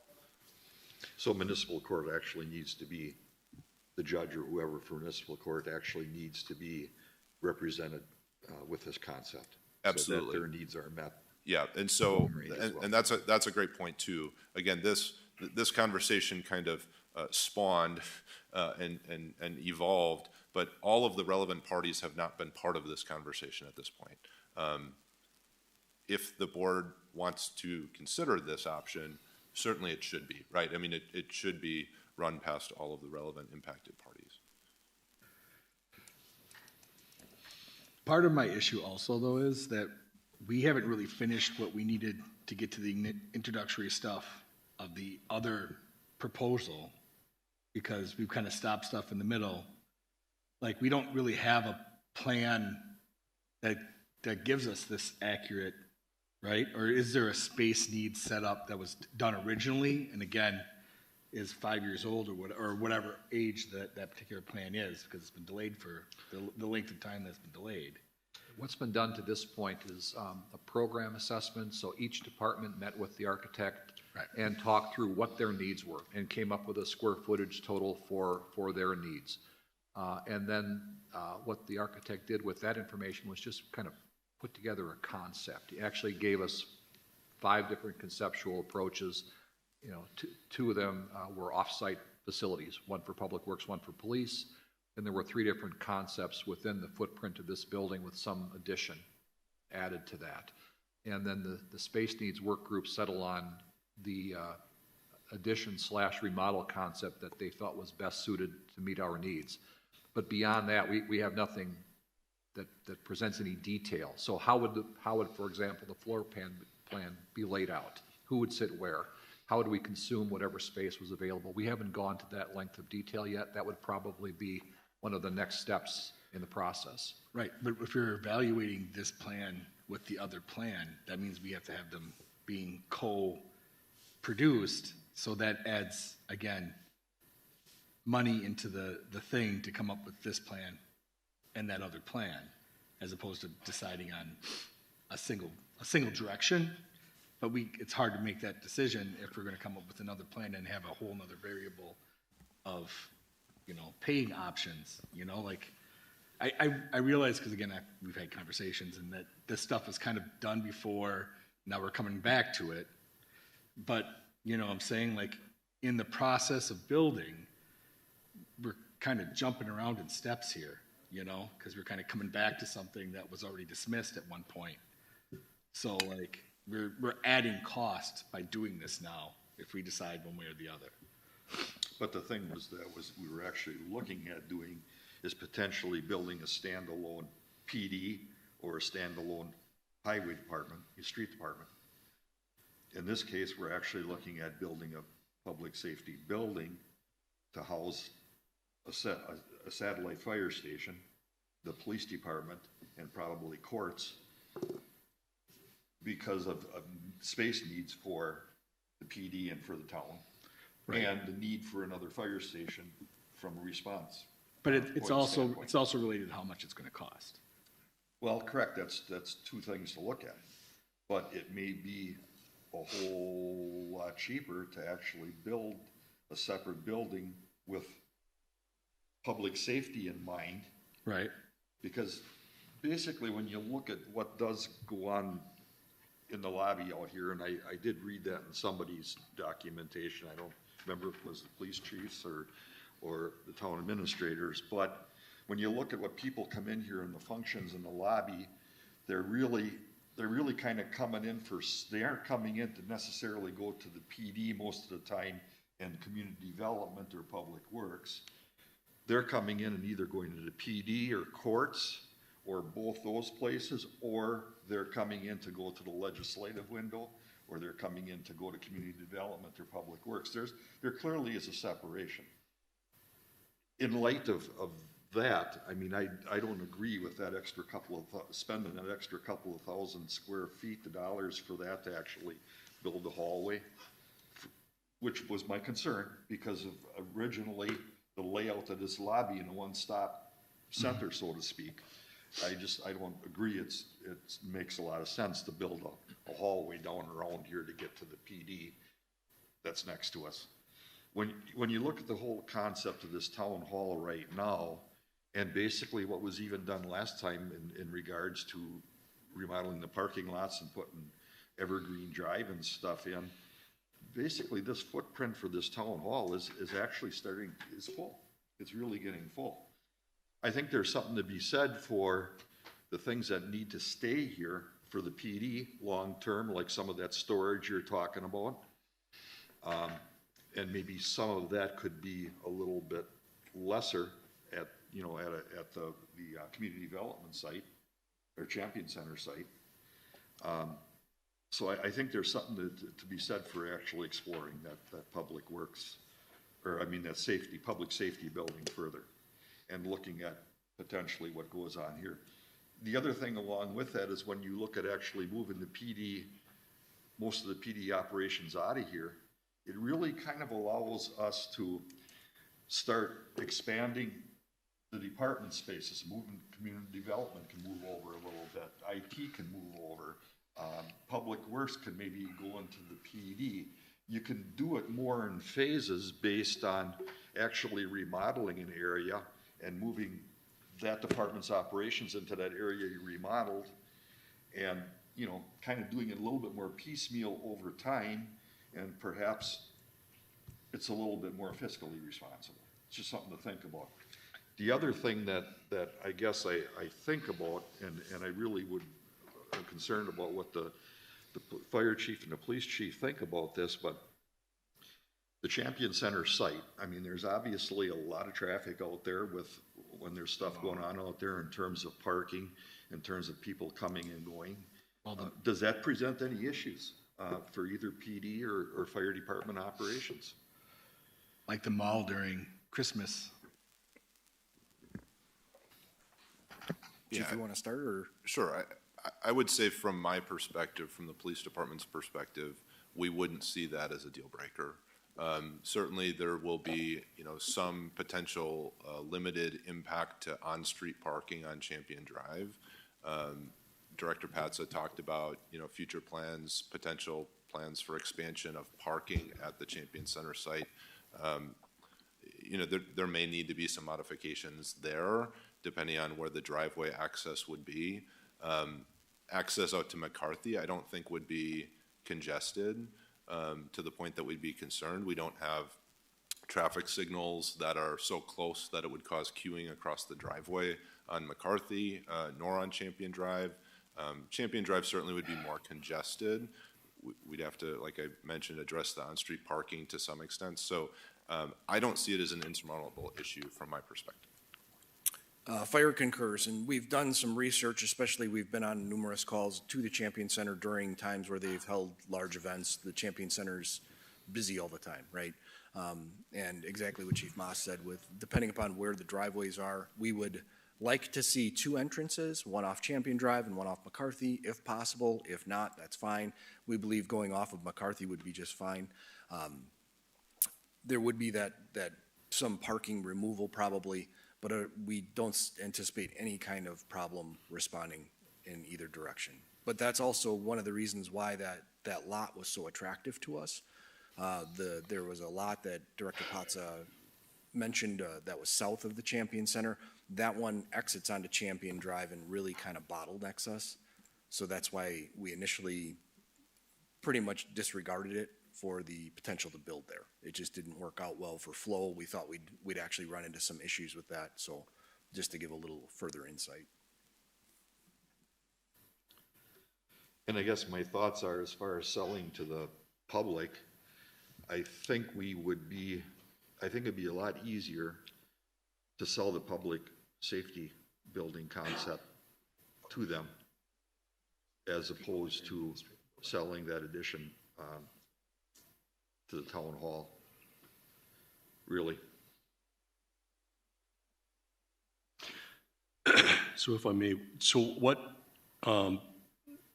going forward, Administrator Peterson, I guess, a couple of things. If we can get more detail and try to further examine this, what the unallocated might look like. And I would just make a kind of an observation. If you are going to have long-term evidence storage here, don't be shy about what you're requesting, because that, okay, I want to elaborate on that. I've gone through that process twice. It was like guys in building garages, you build it and then you fill it up, and why didn't I go bigger? You know, I mean, that's always the ongoing debate here. But the unallocated issue, and I talk about the unallocated issue because we had a number, I think it was like, I want to say it was like 58 million or 59 million to remodel and build on with the PD at this location. And I just spitballing here, but if it's 30 million for a joint public safety building and then you're backfilling here, there's less disruption because you're moving into open spaces to the workforce. There might be some real potential here if we can get at this unallocated number. And I'll just one additional comment on unallocated. In these notes, you know, when they opened this building up in 2002, they talked about how it was going to meet the needs, and obviously it's accomplished that. But having a few thousand square feet of open space for future development inside this building is not a bad idea. I mean, so that's where I'm coming from. What does, Public Works is still going to have needs. What are we looking at? How does the public safety building concept potentially affect what Public Works needs are in terms of building remodeling and additions? So that was kind of all accounted for under the original plan that Zimmerman completed for the addition here. So what PD would vacate, because they were basically vacating all of their existing space that they currently have with the original plan going into the new one. So the consultant had already factored in, you know, high level. They did a very high level opinion, you know, based on what he described as the needs of each space, and he kind of just picked rectangles, if you will, of space of the existing PD and allocated it towards Public Works to meet the number that they came up with in the space needs study. So that's either way, that amount has already been identified, whether they're moving to a whole new space adjacent to this building or a whole new space separate from this building. Okay. But obviously that's going to change. It's going to change our numbers. What do you mean by that? I'm just... Well, it's I would imagine you're looking at that public safety building in terms of selling that to the taxpayers as one issue. And now the town hall remodeling project, it becomes a remodeling project, basically, the town hall project. It becomes a remodeling project with a different price tag on it. So I can actually add to that too. So as part of that original proposal for the space needs of this facility, they broke it out by different phases. So the remodeling was separate, is already estimated separately from the PD addition. The PD addition standalone was one price, and then they factored in all the other small portions of backfill, if you will, for the other portions. So they already have a So number. that number is there, you're saying? Correct. It's not changed. So the real thing that you have right now is you have the high level concept for this building with a price to it, and it's all broken down by the aspects. But what Chief Moss is proposing now, you have nothing on it. So, you know, if you're moving forward with the one here, then you need to get into the actual. You got to spend money to get into the actual design for the layout of how everything works. Right now, it's just numbers and space. But if you want to actually compare apples to apples of seeing how this public safety building could work, they would need to do the same high-level analysis that they did here to get what they could see as a potential construction number. And then you can compare that number plus the remodeling backfill of this existing facility and compare that to the number of the 50 whatever million plus the 7 million for the fire station, I suppose, to see really where you come out.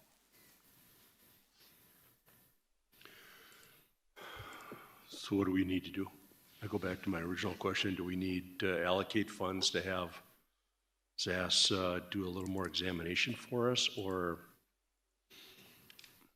From my perspective, we need two things. We need that space plan to know how this building will be used.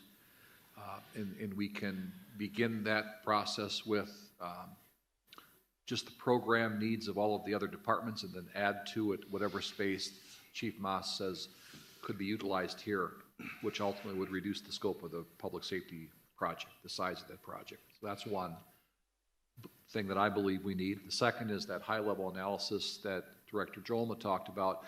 We can tell you, we can project the cost of this addition remodel here based upon the detailed work that has been done for us that basically identifies every conceivable cost we might face in this project. But we have nothing to give the board to compare the cost of this project to the cost of a public safety project. So we would need to accomplish the same thing. So you could put the two projects side by side and determine whether it's cost effective to do one or the other. We don't have that yet.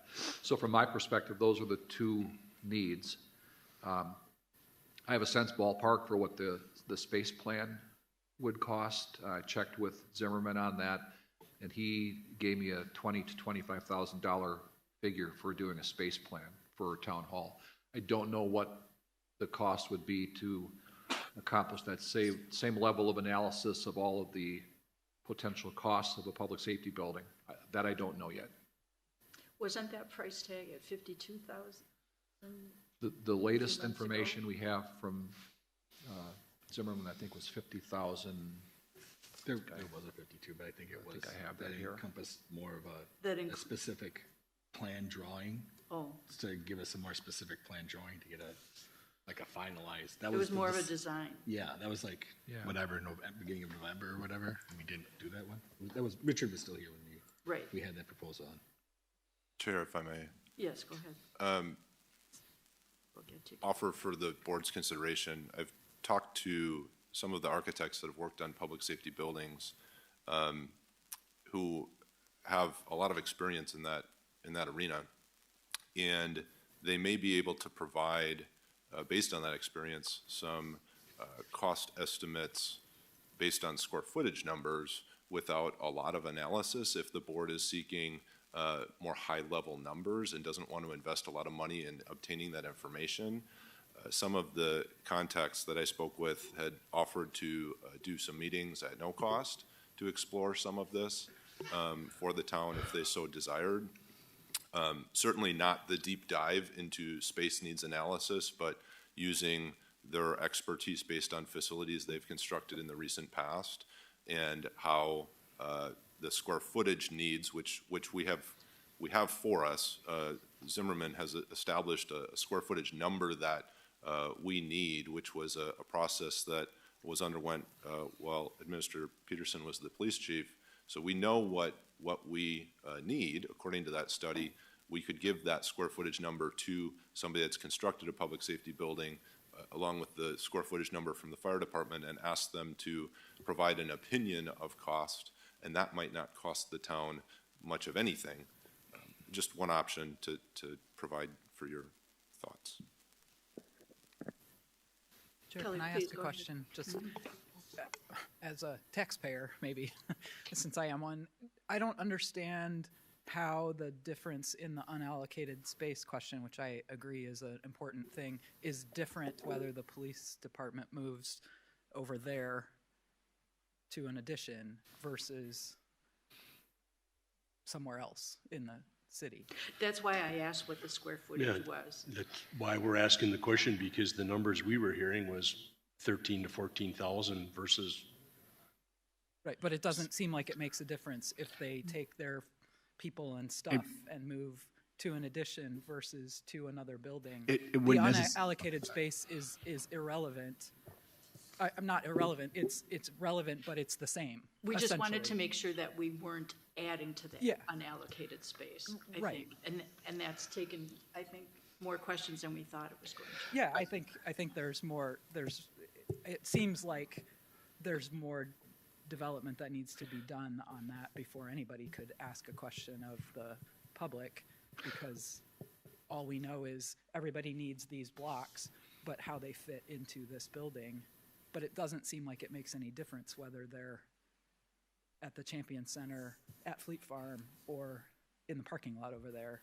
The unallocated The difference, space is the same. difference here is if the addition was built here, approximately 12,000, somewhere 10,000 About square feet of 9,000. PD would be within this footprint. It would be using some of that space. So not the entire, the police department wouldn't entirely be in that addition housed. Some of that would be within this building footprint. So evidence storage. Yep, and that stuff could stay, I understand the concept of that stuff could potentially stay or not, or some of it could stay and some of it could not, that's all, those are details. That's all, I was just curious if there was an understanding that was different, because it's really not. For me personally, I don't really care. It's more so that I know that there's other people on the board plus the public that has an issue with having an open mothballed part of the building. I totally see need for having that for coverage for the fire department. My only argument is, again, adding this other part to that and then taking it out of here. That's solely where I totally see a need for the fire department being over in that other place. So it's all about, perceived need, and then again, just the public's understanding of what we're going to do with the space, and that we're not just emptying that space out. And I understand that you've got some ideas of how we can continue to reuse that space, but sometimes some of that doesn't make logical sense with efficiency. Like you're going to want to have access to it. It's got to be to the outside. So then you're eliminating how you can use that space in combination with the other space of public works and whatnot. Like you're having to chop it up and do different things. It's exactly the same as what's kind of going on with you now when you've got unsecure space and you've got unsecure people walking through your space because of how we're using it now. It's like you can't really open it up then and let public works walk through your evidence storage. That's got to be secure. So, it's like, it's that kind of understanding of what, and then getting down to the brass tacks, the details of it, which is going to end up what the cost is, Chair, if I may address Yes. that, Supervisor Lair makes some great points. So the spaces, and we haven't undergone, significant analysis. I've been working on this project rapidly, since September, trying to move through all of it, and a lot of this information was developed over the last few days, and so it has been evolving, trying to find a way to make everyone happy, right? To make this work in the best way for the community. The spaces that I'm seeking to potentially retain are not overly specialized. So the two bays that exist today, the Sallyport Bay in this building and the Evidence Bay, potentially could just remain where they are. They are on the end of the building. We'd look for them to be expanded perhaps in depth or width.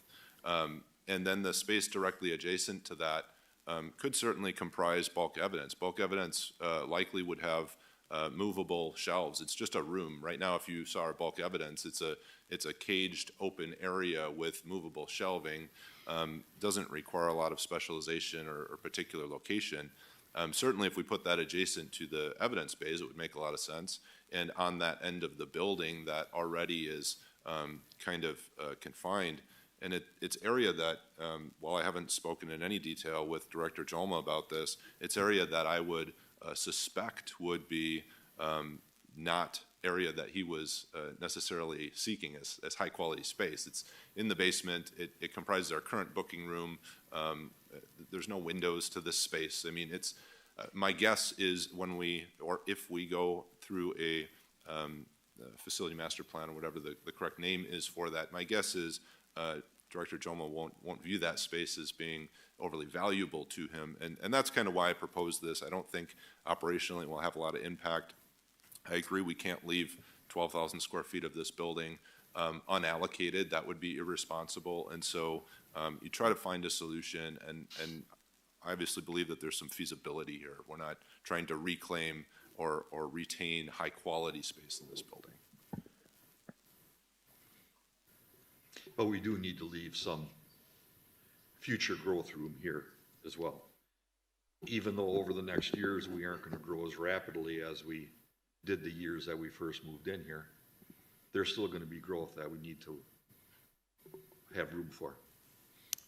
To add on to that. Without having to expand this Yep. campus again. So with I believe with the initial proposal, or the space needs study of expanding the police department here, there wasn't really any unallocated space made with that. And it was our understanding from the consultant that that was basically it for expanding, on the grounds here. That was kind of where we could go without losing too much parking or any of the other stuff around the facility here. So if the police department were to stay here, you build that size, you don't really have much unallocated for any future growth on this campus. So that's just another consideration of constraints here if you went with, that option. The only thing I'd add is that the errors that we discovered, the duplication of counting certain public spaces, things like that, could result in the creation of some unallocated space. If in building the programs, the architect counted things twice, that by subtracting them from our total need, that could create some space. I don't know. I mean, that level of detail has been done for us, but we've discovered some errors in that. And so, I think that space plan might help answer some of those questions, but. Chairman, I propose that, you can't move forward until you know where you are. And No, I agree with we've got so many different opinions and speculations, Which is good. That's why Yeah. we're having this discussion. but it's dangerous when you're talking the amount of money we're talking. Oh, sure. So, I would propose that we have Administrator Peterson move forward with a space plans proposal. Get that proposal maybe for the first meeting in February, come before the board for approval to spend the money, the 20 to 25,000. Get us all on the same page.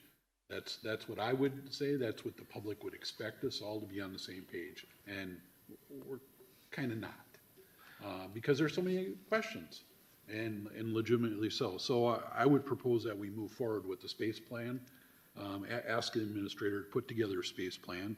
And once that's done, we can go to step B and have the two chiefs go ahead and meet with whoever they're going to meet with and put together some kind of, maybe with additional documentation, we can decide if we want to spend a little extra money, make sure the numbers are a little more firm, or go the freebie route and get some speculated numbers. I think that's a little dangerous in today's construction climate. I think it's better to have some numbers to really say here, and again, it costs money. When you're talking big projects like this, it's just natural to, you got to be cautious for the taxpayers. So that's what I would propose. Are you expecting that space plan to include the addition of the police on this space, or would that be a separate number? I think, again, I think we don't know where we're at because we have all these different figures, right? I think in that space plan, I feel that the town administrator should be able to go ahead and meet with the two chiefs, and have, here's option A, here's option B, here's option C. Here are the space needs, and here's where those numbers result. Then we'll know how many unallocated square feet we have. I don't think we can move forward as a board until we know those numbers. And I don't think we can move forward with speculative numbers. It's great that we have this discussion. It's great that we're looking at moving forward, but let's do it in a very good format. So because the taxpayers expect that of us. I totally agree. I think that I just want to make just a confirmation that we are also including the police station staying here, the police department staying here. Like, do we have a number that's recent that we can compare apples to apples? Because we're not, comparing an old space needs, whatever. You know what I'm saying? That's where my concern is we'll come up with a number with this one. It'll be a better number or whatever, but it's because we're using old numbers with the other one and it didn't have a comparable comp that we're making a decision. I mean, otherwise, literally, I don't really care if we decide to put the public safety building over there and make it both of them or here. I just want it to move forward because it kind of seems like we're just running in place. Right. And I want to get to a forward position. Right. So you can't move forward until you know where you are. Right? Absolutely. But I'm saying but I want this to be. That's why I mentioned options. A number. Well, I just want to make sure that we're in the same. We're looking at the same numbers. We're not looking at. So I'm not quite sure again because we've kind of been dancing with this around a bunch of different elected time slots. So does the current numbers that we have for space need for what we were planning initially here, is that accurate as of right now, or is that not? The cost estimate I'm looking at now is for the remodel addition project here, and it's provided in 2025 construction dollars. Okay. And is that also including the fire department also? Because that's going to have to be included in there to get that total cost. So you know the difference between doing this and doing whatever. Yeah, it does not include the fire department, which if we were to proceed with this project, the fire department would be a freestanding, independent building. But I'm saying that if you don't have that total with that, and then the other total with this, you're not going to have equal to equal numbers. Now, in one of my conversations this week with the architect that's worked on this information, one of the things he suggested is that, and I don't know fully what the Chief's Denzine's plans are in terms of the size of the station, but presuming, let's say, that it was a replica of Station 2. The architect suggested you could take that plan, hand it over to somebody like a Myron or a Bolt, and they could cost it out in today's construction dollars and tell you exactly what it would cost to build that fire station today.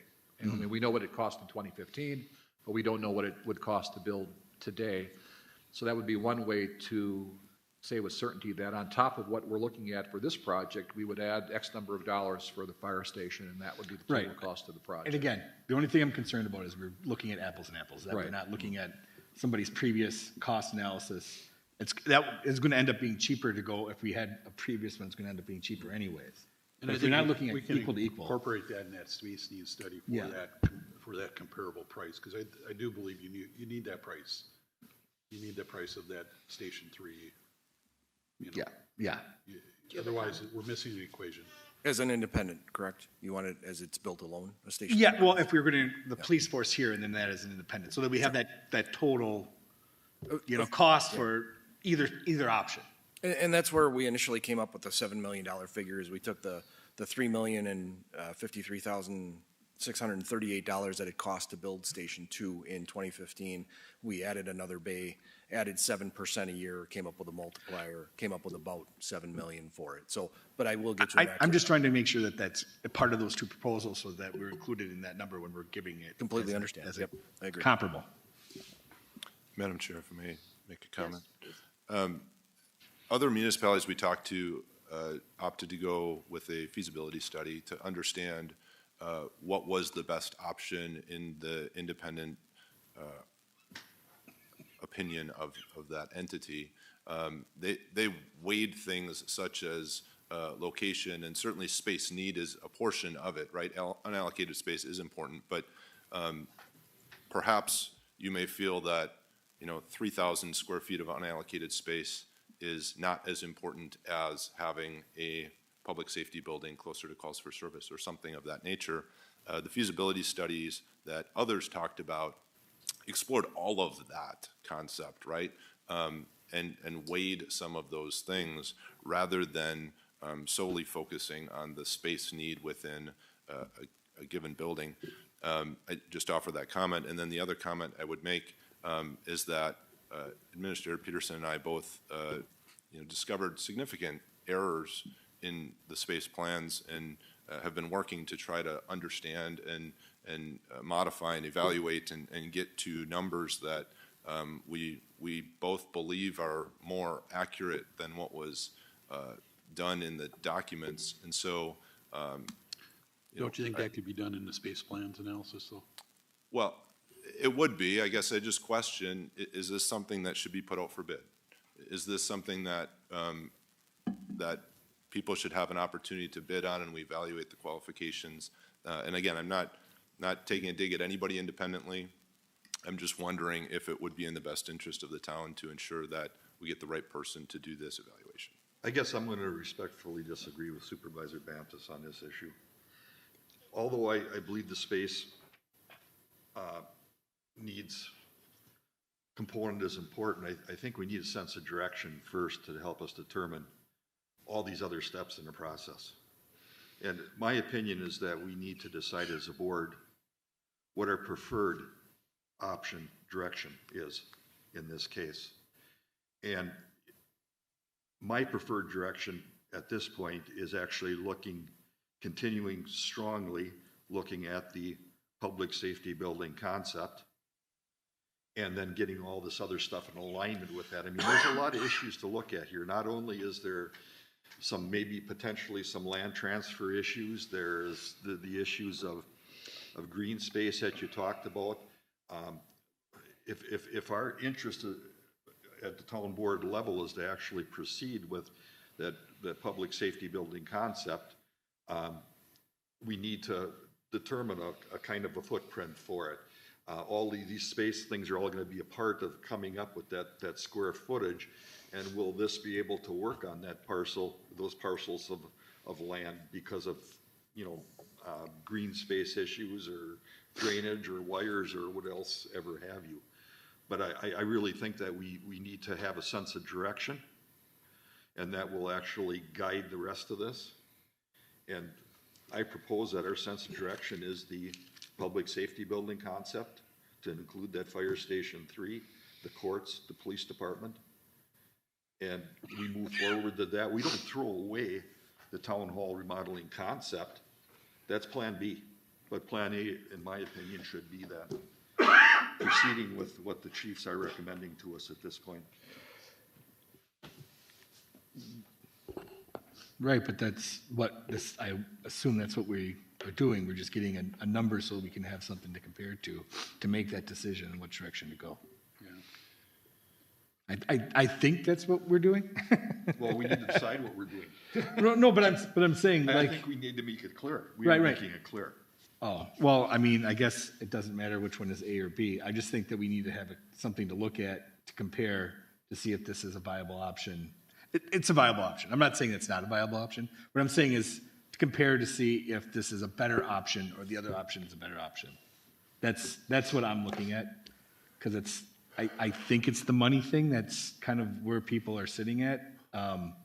So that's the thing of it. You got to figure out if it's going to be cheaper to do it that way or cheaper to do it this other way, and maintaining the space needs and making sure we don't have extra space, all those concepts. But we're not going to know unless we have that other Well, we option. need that sense of direction, and the dollar's got to follow it, so we can look at it and see what the.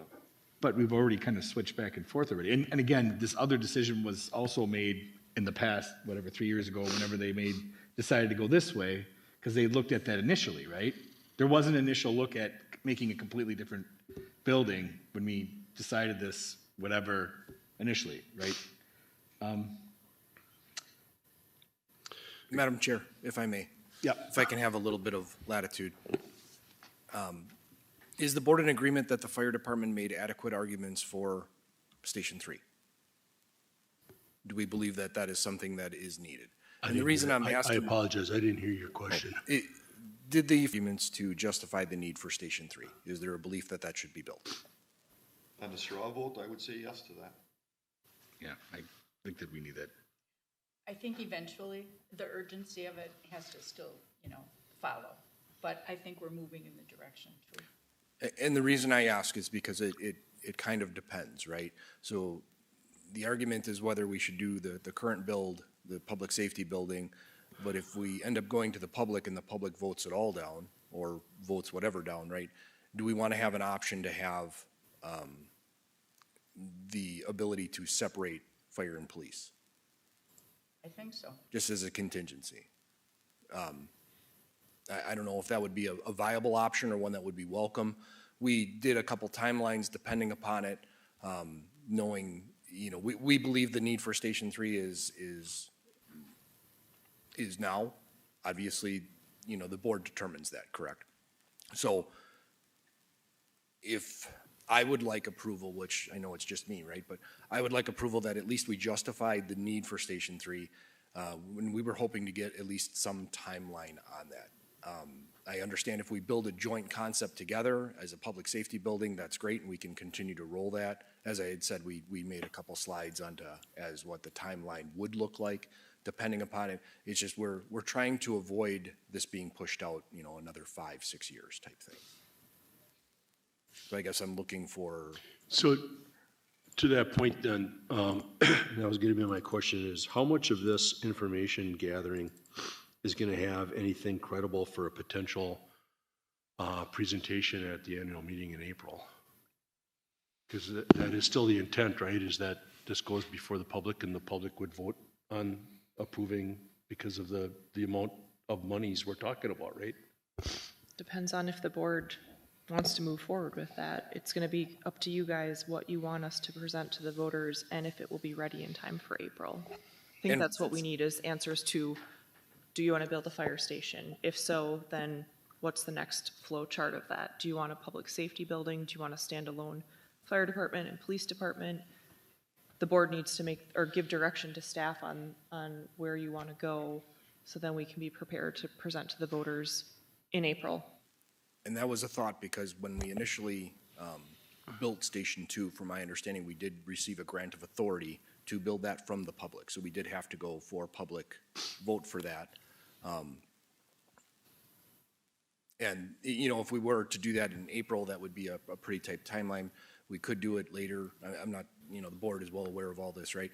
We could do it later. There might be referendums coming up for Appleton School Board coming up, so that may be a hindrance.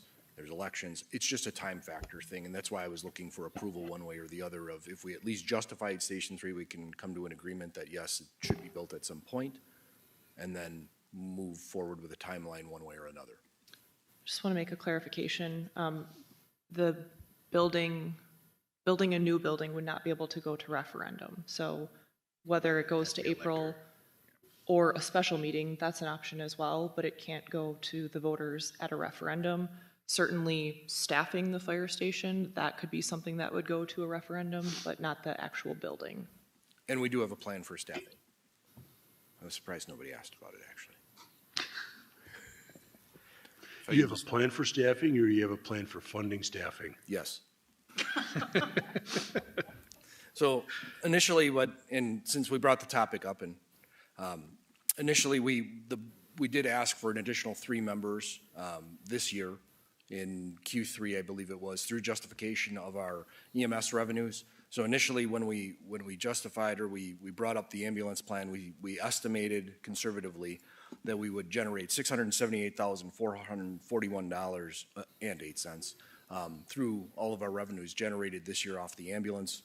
To date, which I checked this morning, we are at $862,027. So we're a plus $183,586. I know I'm throwing a lot of numbers at you.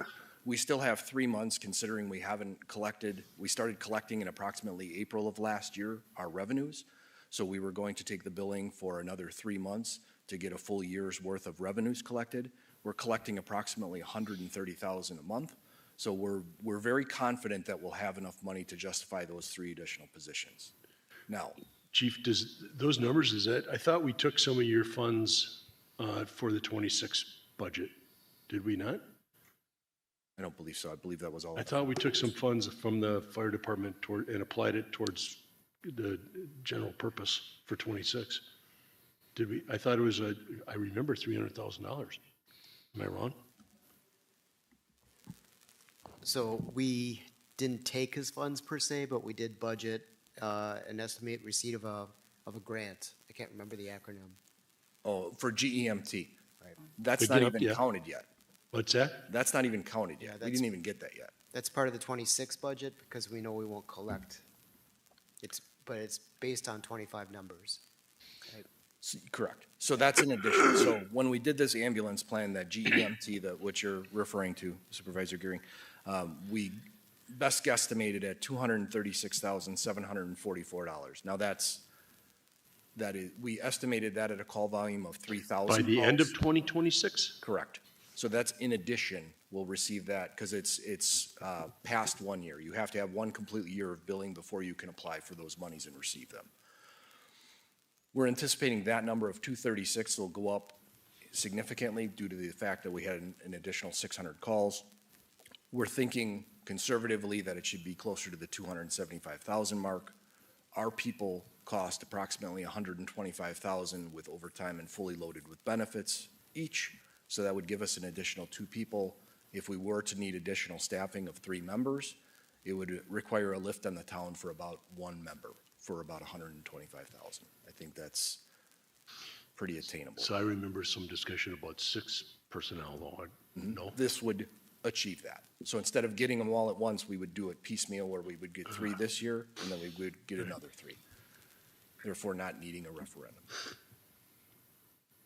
And both of them go to referendum? No, Neither would have to, no, it goes through. because the we would general afford them budget. out of the revenues Yeah, generated that's what I for the most part, yeah. So Supervisor Bantas is recommending that we expand like 20 to 25,000 for space plan from Zimmerman, right? Yeah, I guess so, since they're involved with this point. And that includes, again, and maybe separate it out, the addition of the addition onto the building, right? With separate numbers for that? Correct. Okay. I just want to make sure we're clear, we're giving clear direction. And then getting an opinion from a firm based on preliminary needs or preliminary square footages. Couldn't we do that at the same time? I know that there are interested parties out there who want our business, who would be more than willing to give us a really good price on getting that, an estimate. Is that something we can do within the next couple of weeks too? I guess my point is that is, are you okay with an estimate? Or would you rather have something just a little bit more? Well, I'd rather have something a little bit more, but I also am recognizing that we're on some, we're on a timeline. We want to be able to continue this discussion. I'm guessing the creation of the space plan is going to take more than a couple of weeks. Okay, I don't know what timeline they would require. I do think that I had envisioned that as part of that, the architects might want to refresh the programs. I think it's been a couple of years since they talked to staff. I think I made reference in my memo to a conversation I had with interim director Havaker about the needs for IT, for example, and he sees different program needs than were previously envisioned. So I don't know if there would be any changes in any of the other departments, but if they came in and began preparing this space plan, it would be an opportunity to refresh the program needs for each department to see if there are any changes or not. That would take some visits and whatnot, and then their team drafting up that that plan, if you will. I don't think that's going to happen in a couple of weeks. But I can't tell you specifically what that timeline. Well, my point would is be. that I don't think we're going to make a timeline for an annual meeting presentation, is what I guess I'm going for. To go to the electorate. Not if we change direction. If we're not going in the same direction that we were going. And again, to be clear, the direction that we go is not something I've got set in stone. I just want, because we had set this thing up initially as a town to go this other direction, and it was decided, because again, like, that's what I was asking, Greg, was that where we already had done this kind of thing and decided that keeping the police here was something that they didn't, because they were already talking about an individual police station that didn't include the fire department, but an individual police station someplace. That was already discussed and nixed because of all these other things. Right? It was, and we wouldn't need a space plan. If we were proceeding with the plan to add on to this building and then redesign the interior after the PD moves into the new addition, we wouldn't need a space plan, because that would be accomplished in the design, in the creation of the architectural documents for that project. Right. The purpose of the space plan is to inform the board, I guess, to allow the board to decide whether it's feasible to move out. So in my mind, anyway, the space plan is the first step in proceeding down a path of a public safety building. You need to know, is it feasible or not? And I think that's the first step necessary, because again, if we were staying here, I wouldn't be proposing a space plan. We have a sense for what the project is going to look like if we stay on site. We don't know what it's going to look like if we move off site. Yeah, that's the angle I was looking at. If you're looking for direction, that's gonna give you the best direction. Again, I just want to come up with a plan and be moving forward. If we decide to put a public building up, for separate police and fire on their own building, fine.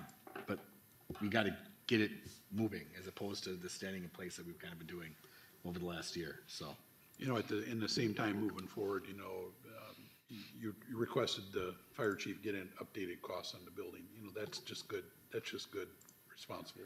well, and I understand when he did his thing, he kind of already did something like that with an updated. I just want it to be included in the proposal, so that we're not just going, we're this thing that's including the fire department, and then we're also looking at this thing that's not including the fire department if it's just the police department staying here. That's your option 1 and 2, right? Right. Yeah. Right.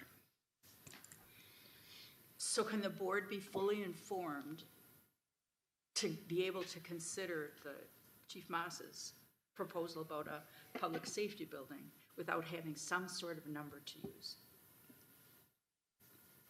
That's the part I'm struggling with. Without having some sort of. Without having some sort of valuation, cost estimate. A space plan. Well, that's the space plan with having the PD stay here. I'm wondering about, are we still? No.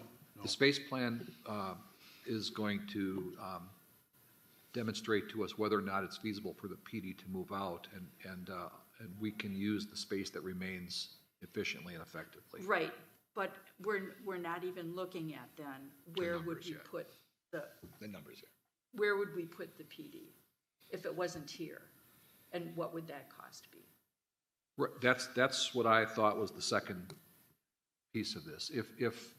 If we proceed on the premise that the PD is going to be located at Champion and McCarthy in conjunction with the fire station, I think we need the same detailed cost breakdown that we have for this project here. Okay. Now, the chiefs have suggested that they could talk to architects and get something a little less formal, potentially. And if the board's satisfied with that, I don't know if you're comparing apples to apples or not, because we have a very comprehensive, detailed breakdown of the costs of this project.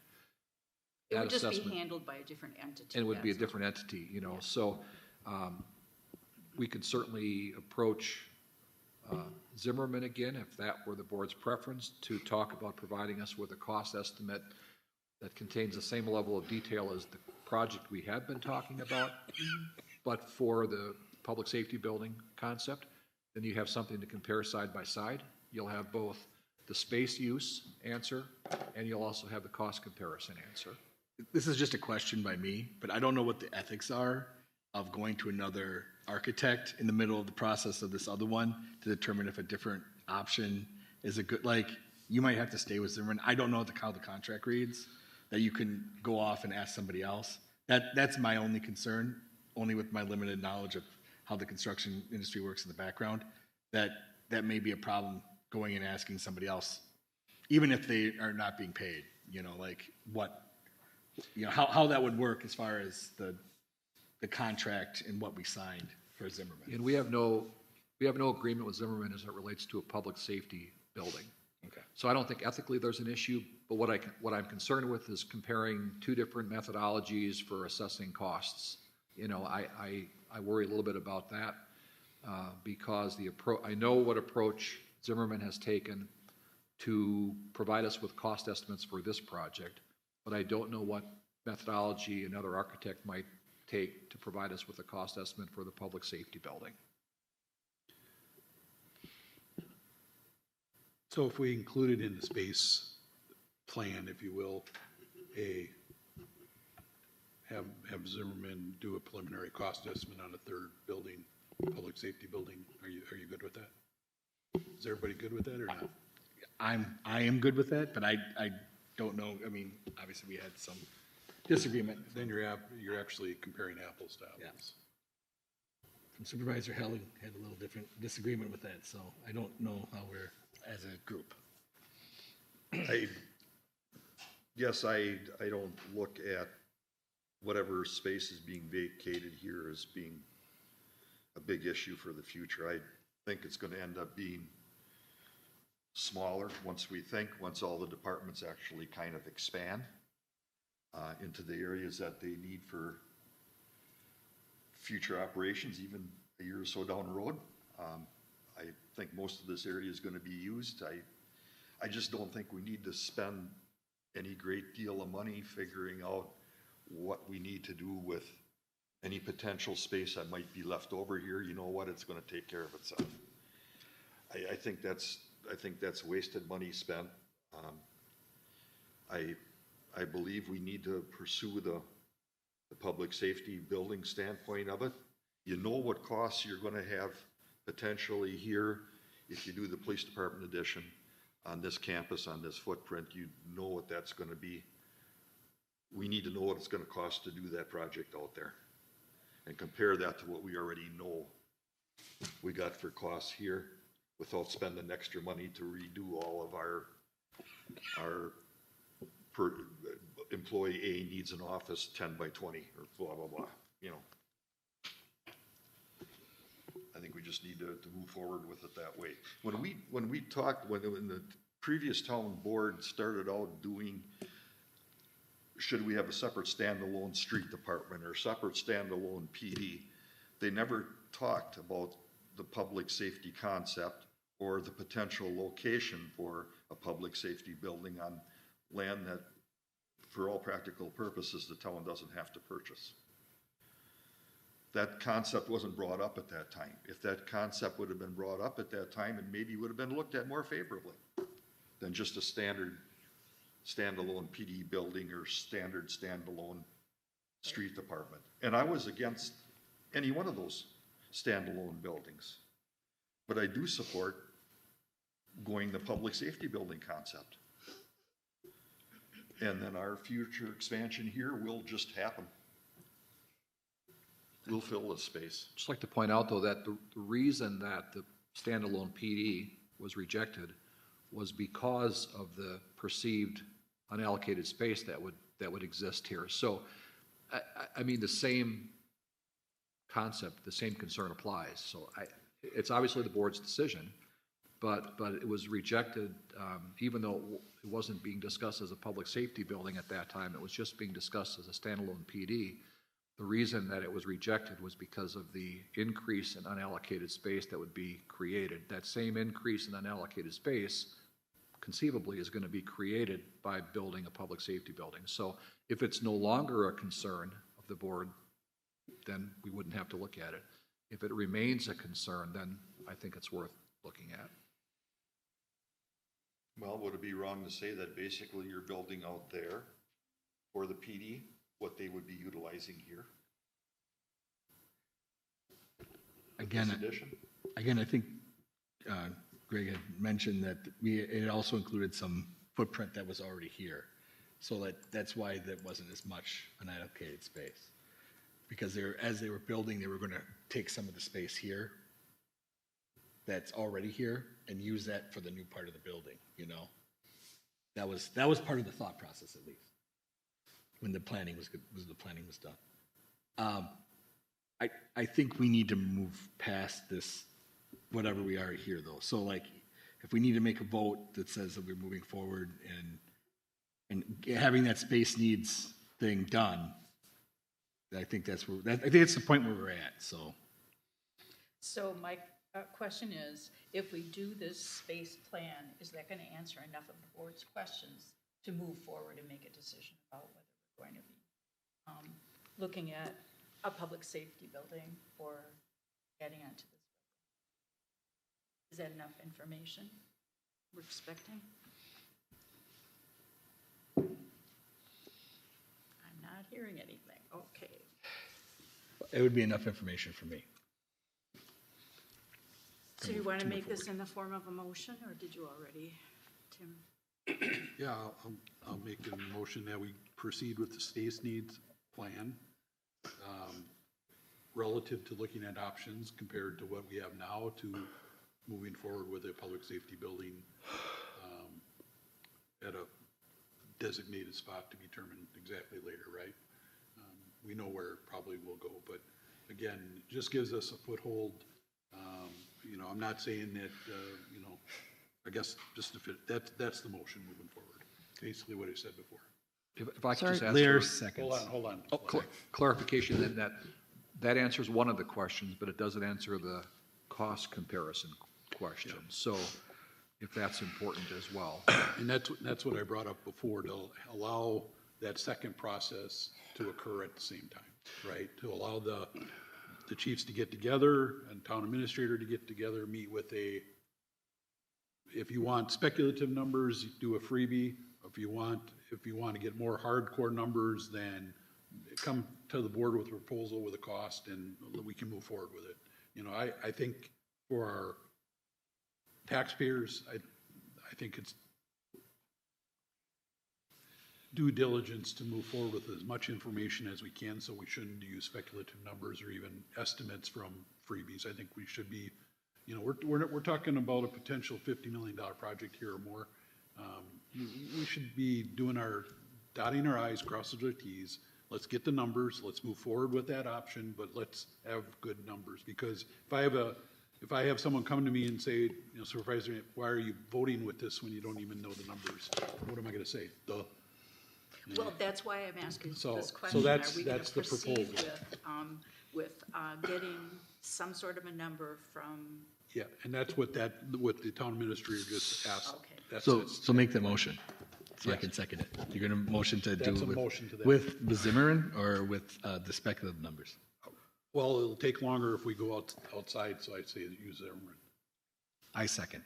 Okay, so just so for clarification for the record and for the supervisors, you're making a motion to authorize the town administrator to move forward with a space plan proposal for the public safety building, or excuse me, for town hall with a public safety building, so PD leaving, and then a firm cost plan from Zimmerman, detailed cost plan, correct?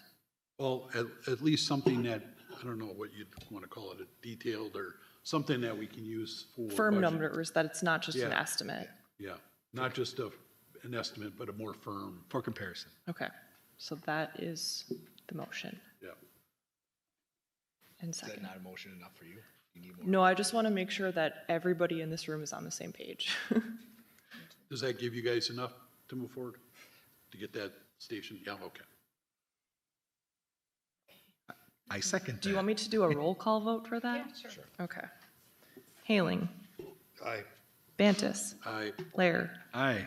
Garing, Aye. and English. Aye. Thank you. Motion to adjourn. Goodness. Is there a second on the adjournment? Second. All those in favor signify by saying aye. Aye. We are adjourned. Thank you all.